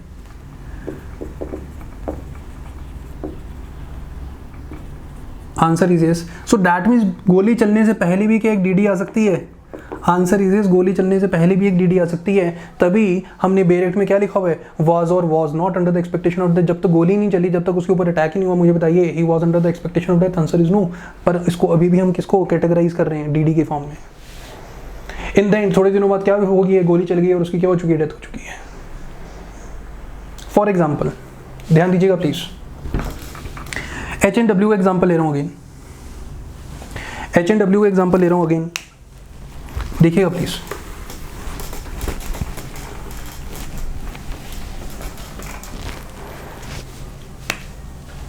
लेट्स सपोज कर लो ये जनवरी है, फेब, मार्च, अप्रैल, मई, इधर मैरिज हुई है H&W की,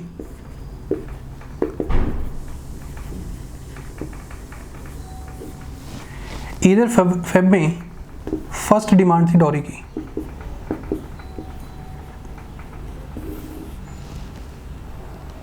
इधर फेब में फर्स्ट डिमांड थी डॉरी की। इधर जब फर्स्ट डिमांड थी डॉरी की तो उसको मेंटल टॉर्चर किया गया था, और डब्ल्यू ने कहीं ना कहीं अपने पेरेंट्स को फोन करा था कि ये मेरे को परेशान कर रहे हैं।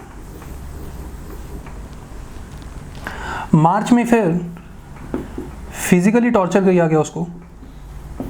डब्ल्यू ने इस फिजिकल टॉर्चर के बाद अपने पेरेंट्स को लेटर लिखी थी। अप्रैल में कहीं ना कहीं शांति हुई, मतलब कि कुछ भी नहीं हुआ, उसमें कोई टॉर्चर नहीं हुआ। मई में इन द एंड एच ने डब्ल्यू के ऊपर कैरोसिन पोर करा एंड देन बर्न इंजरी से उसका क्या कर दिया, मर्डर। डब्ल्यू ने अब मरते हुए कुछ नहीं बोला, क्योंकि वो इमीडिएटली उसकी डेथ होगी, लेट्स सपोज उसको मौका ही नहीं मिला डाइंग डिक्लेरेशन देने का। बट उससे पहले हमारे पास दो स्टेटमेंट्स हैं डब्ल्यू की, that is in the form of this phone call and this letter. क्या हम ये फोन कॉल और ये लेटर को डीडी बोल सकते हैं? आंसर इज यस, बिकॉज कहीं ना कहीं मैं बोल सकता हूँ ये जो ट्रांजैक्शन शुरू हुई है जनवरी से लेकर मई तक चली। जब हम पूरी ट्रांजैक्शन की बात करें, we start from here and it will end here. तो मुझे बताइए, फेब में एक चीज हुई है, दैट इज अ फैक्ट और not, that is a circumstance of a transaction. फिर मार्च में एक चीज हुई है, that is also a fact, that is a circumstance of a transaction और नॉट। Answer is yes. और अगर आप सर्कमस्टांसेस के बारे में बोल रहे हो, क्या वो भी एक डीडी है? Answer is yes. अगर आप सर्कमस्टांसेस के बारे में बोल रहे हो, वो भी एक डीडी है। एंड अगेन जो ये डीडी दी गई है, ये क्या मर्डर से पहले दी गई है? आंसर ये circumstances, it is before the murder. क्या ये भी अब डीडी है? Answer is yes. क्लियर है?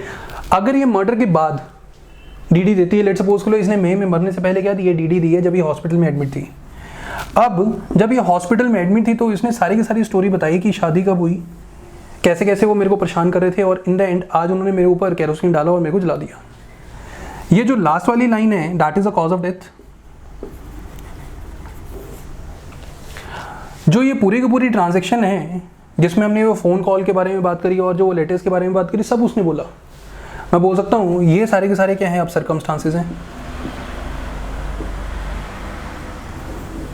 सो अगेन अगर हम बात कर रहे हैं क्या इधर भी मर्डर के बाद भी, इधर डेथ से पहले क्या इधर भी सर्कमस्टांसेस के बारे में हम बात कर सकते हैं? आंसर इधर भी हम सर्कमस्टांसेस के बारे में बात कर सकते हैं, प्लस इधर कॉज ऑफ डेथ भी आएगा, क्योंकि मर्डर हो चुका है। डैट मीन्स कहीं ना कहीं गोली वगैरह मार दी है, या फिर कहीं ना कहीं आपने कोई और एक्ट कर दिया, पॉइजन दे दिया, ऐसे बर्न इंजरीज करी हैं इधर। क्या मर्डर से पहले कॉज ऑफ डेथ आ सकता है? आंसर इज नो, मर्डर से पहले कॉज ऑफ डेथ आ ही नहीं सकता, बिकॉज ऐसा कोई एक्ट ही नहीं हुआ है। सिर्फ और सिर्फ किसके बारे में स्टेटमेंट्स आ सकती हैं? सर्कमस्टांसेस के बारे में बात आ सकती है। So before murder, before this act of the accused, आप किसके बारे में बात कर सकते हो? You were talking about the consequences, but after this act of the accused you may talk about the circumstances as well as the cause of the death. Clear है? Again जरूरी नहीं है कि आप सब कुछ ही बोलोगे, शॉर्ट भी हो सकती है। जैसे मैं बोला सिर्फ और सिर्फ उसने बोला कि मेरे ऊपर जो केरोसिन डाला वो एच ने डाला, बस। जरूरी नहीं है कि each and everything has to be told in detail in DD, it is not at all necessary. सिर्फ और सिर्फ हम ये कह रहे हैं 32 क्लॉज 1 में जो डीडी है वो ज़रूरी नहीं है कि वो एक्ट के पहले ही, एक्ट के बाद में ही हो। वो कैरोसिन पोर करने के बाद ही आपकी डीडी है, उससे पहले भी आ सकती है। ये जो फ़ोन कॉल है और जो ये लेटर है, ये फॉर्म ऑफ डीडी ही है। इसको हम अगर एविडेंस देंगे तो किस फॉर्म में देंगे? डीडी के फॉर्म में देंगे। कौन सेक्शन में देंगे? 32 क्लॉज 1 में ही आएगी अभी ये, because there DD is of 2 types. One is regarding the cause of death, other is regarding the circumstances of the transaction, and both can be included in one DD also. That is, one DD may include the circumstances as well as the cause of death, and that will happen only when the accused has committed the act, the offense. Before death, now you can talk about the circumstances, you can talk about the cause of death.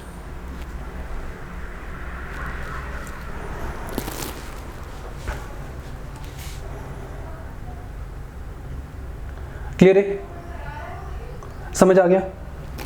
Any doubt?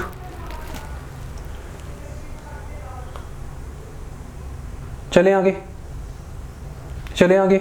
जब circumstances को DD के form में लेते हो तो याद रखना आपको कहीं ना कहीं इन सर्कमस्टांसेस को जब डीडी बोल रहे हो तो इन सर्कमस्टांसेस का एक लॉजिकल कनेक्शन नजर आना चाहिए with respect to the death. That means that circumstances must be related to the transaction, तभी वो डीडी बनेंगे, अदरवाइज नहीं। इधर क्या वो रिलेटेड है ट्रांजैक्शन से? Answer is yes, it is directly related to the transaction, there is a direct relationship, connection. Clear? समझ आ गया? इसको फटाफट से नोट कर लीजिए। उसके बाद आगे चलता हूँ और देखते हैं कालन नारायण स्वामी के जो फैक्ट्स हैं वो थोड़े से डिस्कस कर लेता हूँ इस चीज़ को और क्लियर करने के लिए। फटाफट से इस चीज़ को नोट कर लीजिए प्लीज़।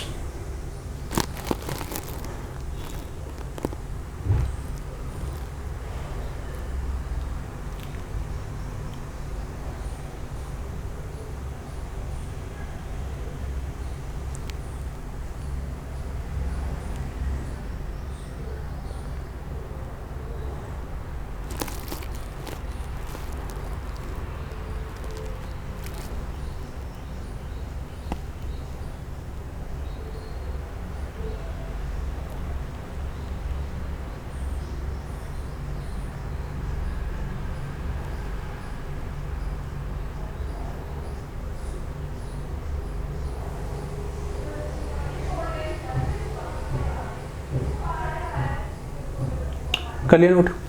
ध्यान दीजिएगा प्लीज। अब जो कालन नारायण स्वामी हैं उसके क्या फैक्ट्स हैं?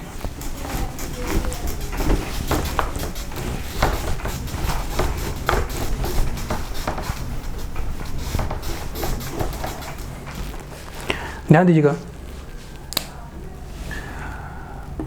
लेट्स सपोज को इधर W एंड H है,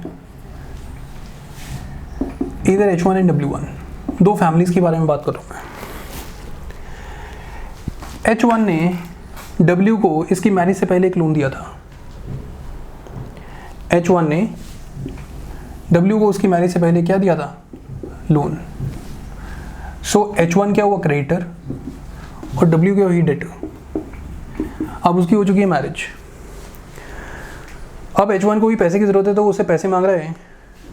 अब जो W है, जिसको जो डेटर है, उसके पास पैसे नहीं है तो बहुत परेशान हो चुकी है क्योंकि ये दोबारा उससे पैसे मांग रहा है। W ने यही बात अपने हस्बैंड से डिस्कस करी और उन्होंने प्लानिंग करी कि ऐसा करते हैं, इसको हम खाने में बुलाते हैं और इसको हम पॉइजन मिला के जहर दे के इसको मार देंगे। They have the intention to kill H1 because वो उनको बहुत परेशान कर रहा है। कहीं ना कहीं वो अपना परेशान तो इन द सेंस कि वो अपने पैसे वापस मांग रहा है। पूरी प्लानिंग के बाद W ने H1 को एक लेटर लिखा और बोलती है कि वी एग्री टू पे बैक योर मनी, हमारे घर आए ना, खाना भी खाना और पैसे ले जाना। जब ये लेटर दी तो H1 ने W1 को ये लेटर पढ़ के सुनाई और बड़ा खुश है, कहते हैं अब हमें पैसे मिल जाएंगे हमारे। जब ये लेटर पढ़ के W1 को सुना रहा है वो, that is one of the circumstance of the transaction और नॉट?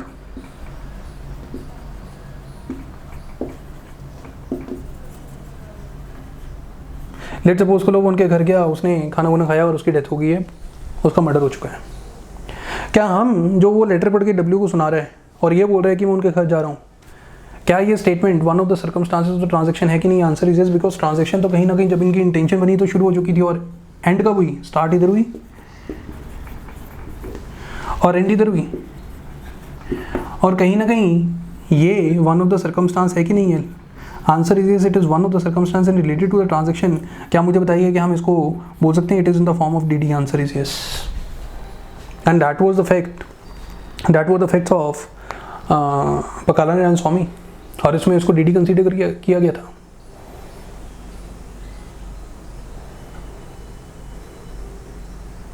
क्लियर है?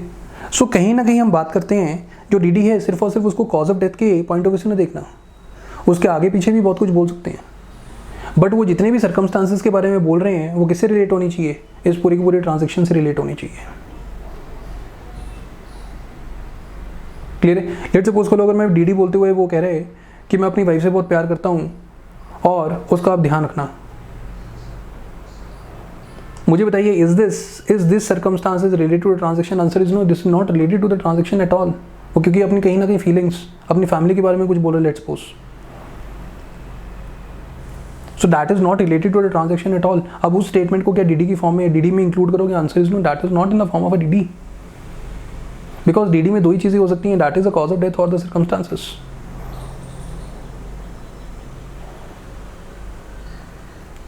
क्लियर है?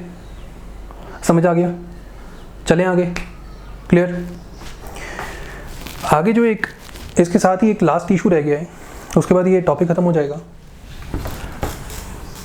और वो बहुत ही ज़्यादा इंपॉर्टेंट है। लेट सपोज करो सिचुएशन क्या है, अब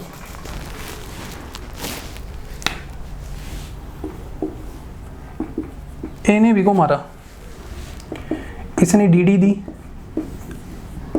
ऑब्वियसली जो ये DD के बारे में बात कर रहा हूँ, जो B ने दी है वो इसी केस में यूज होगी।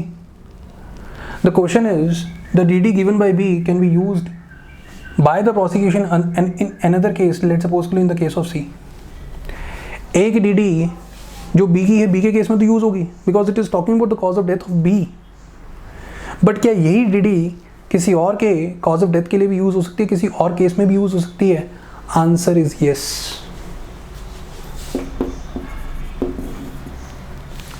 समझना इस चीज को, बहुत ज्यादा इंपॉर्टेंट है। पहले इसके लिए एक एग्जांपल देखिए, उसके बाद देखते हैं ये है क्या चीज।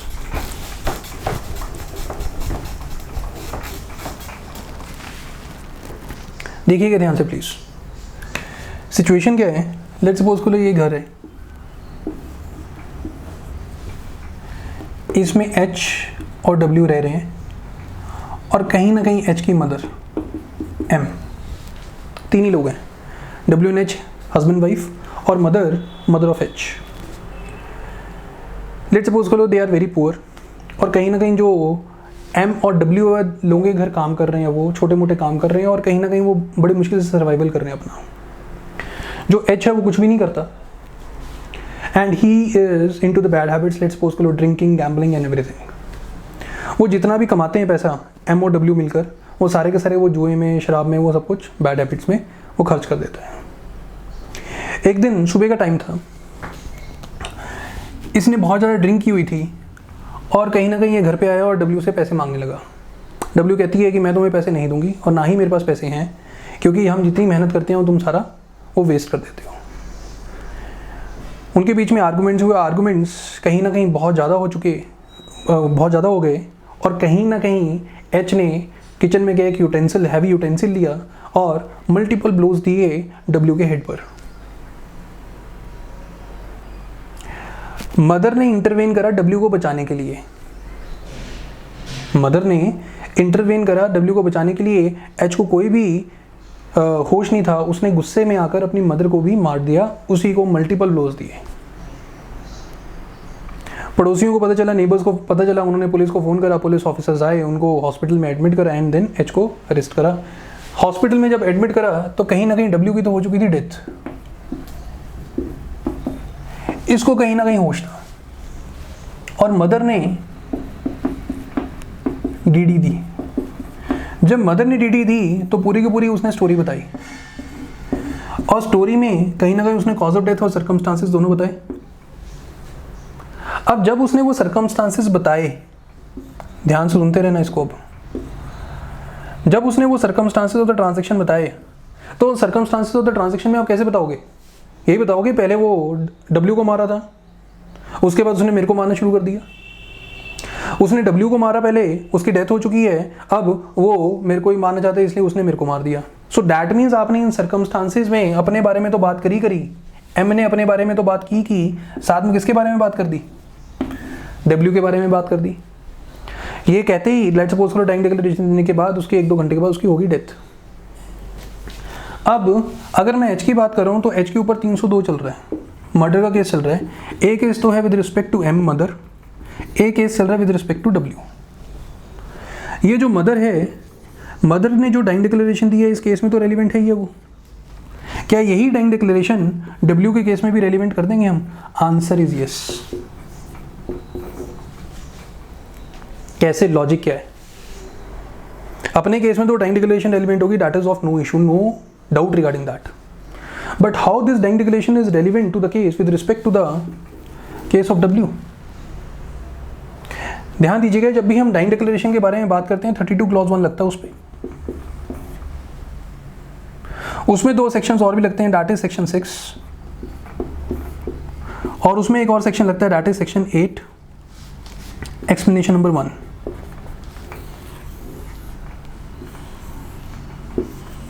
सो जब भी आपने डाइंग डिक्लेरेशन एडमिट करनी है तो 32 क्लॉज 1 तो डायरेक्ट सेक्शन है ही है, साथ में 2 और सेक्शंस भी आए थे, section 6 and section 8 explanation number 1। जब हम बात कर रहे हैं सेक्शन 6 कैसे रेलिवेंट है, सेक्शन 6 में क्या दिया हुआ था? कंसेप्ट ऑफ रेजिस्टेंस, हम ये कर चुके हैं और हम ये बोलते हैं कि जो भी सेम ट्रांजैक्शन का पार्ट है वो सारी की सारी चीज़ें कहाँ पे रेलिवेंट हो जाएगी? सेक्शन 6 में रेलिवेंट हो जाएगी। मुझे बताइए, इधर इमीडिएटली उसको हॉस्पिटल लेके गए मदर को, मदर ने क्या करा? डाइंग डिक्लेरेशन दी। वो क्या सेम ट्रांजैक्शन चली आ रही है और जो ये स्टेटमेंट दी है that is a part of the same transaction और not? Answer is yes. When this statement is a part of the same transaction, obviously this is relevant under section 32 clause 1, but as a register it is also relevant under section 6. As far as the conduct and the statement explaining the conduct is also relevant under section 8 explanation number 1. अब कहीं ना कहीं अगर आप W के case में हम बोलते हैं तो मुझे बताइए ये दोनों स्टेटमेंट्स, दैट मीन्स ये दोनों सेक्शंस क्या W के केस में इस डाइंग डिक्लेरेशन को रेलिवेंट करने के लिए काम आएंगे कि नहीं आएंगे? Answer is yes. कहीं ना कहीं आप बोल सकते हो as a register is relevant under in the case of W as explanation 8 section 8 explanation number 1 it is relevant under section in the case of W। Answer is yes, why not?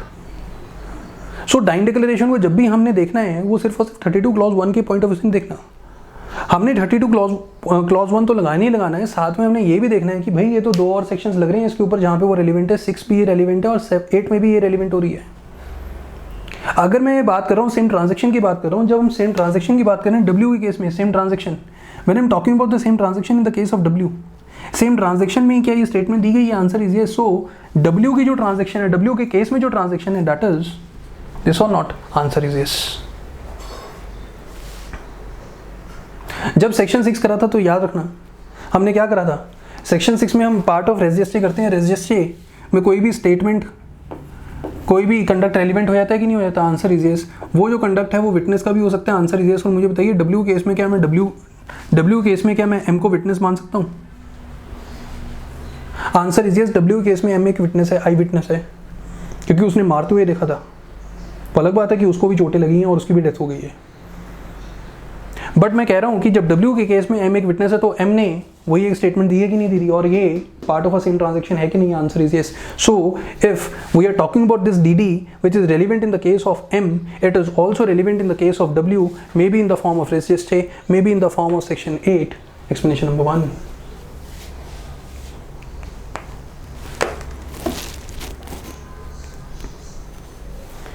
Clear है, समझ आ गया, any doubt, clear? जितना भी मैंने आपको कराया अभी डीडी के लिए, जितनी भी मैंने जजमेंट्स कराई हैं, that is the whole concept of DD. सारे के सारे मल्टीपल डीडीज एक डीडी के दूसरे केस में यूज़ कर सकते हैं, अगर दूसरे केस में यूज़ करें तो सेक्शन 6 में हम यूज़ कर रहे हैं। जो गाइडलाइंस है उनका रेलिवेंस क्या है, क्या कोर्ट की एक्स्ट्रा रिस्पॉन्सिबिलिटी है in the case of DD, क्योंकि जैसे कि हमने करा कि डिफेंस को क्रॉस एग्जामिनेशन का अपॉर्चुनिटी नहीं मिल रही। क्या जो थ्योरी है that is no one will meet his maker with the lie on his lips, क्या इंडिया में पूरी तरह एप्लीकेबल है, आंसर इज नो। हम इंजर्ड विटनेस को कंपेयर करें कहीं ना कहीं विक्टिम से, ये सारी की सारी बातें आपकी कहीं ना कहीं डीडी के पूरे कंसेप्ट को पूरा करती हैं। मल्टीपल डीडीज में हम कैसे एक्ट करेंगे, क्या सोल बेसिस ऑफ कन्विक्शन एक यूनिवर्सल रूल है, answer is no. The court has to act according to the prudence. वो सोल बेसिस ऑफ कन्विक्शन बनाना है कि कॉरपोरेशन करनी है, that depend upon the prudence. Clear है? डीडी में सिर्फ और सिर्फ कॉज ऑफ डेथ होगी कि सर्कमस्टांसिस भी आप बोल सकते हो, सर्कमस्टांसिस भी आ सकते हैं। क्लियर है, समझ आ गया? सो जितना भी मैंने कराया उसको प्लीज़ एक बार रिवाइज कर लेना, then we will come to the next topic. That is all for today, thank you very much.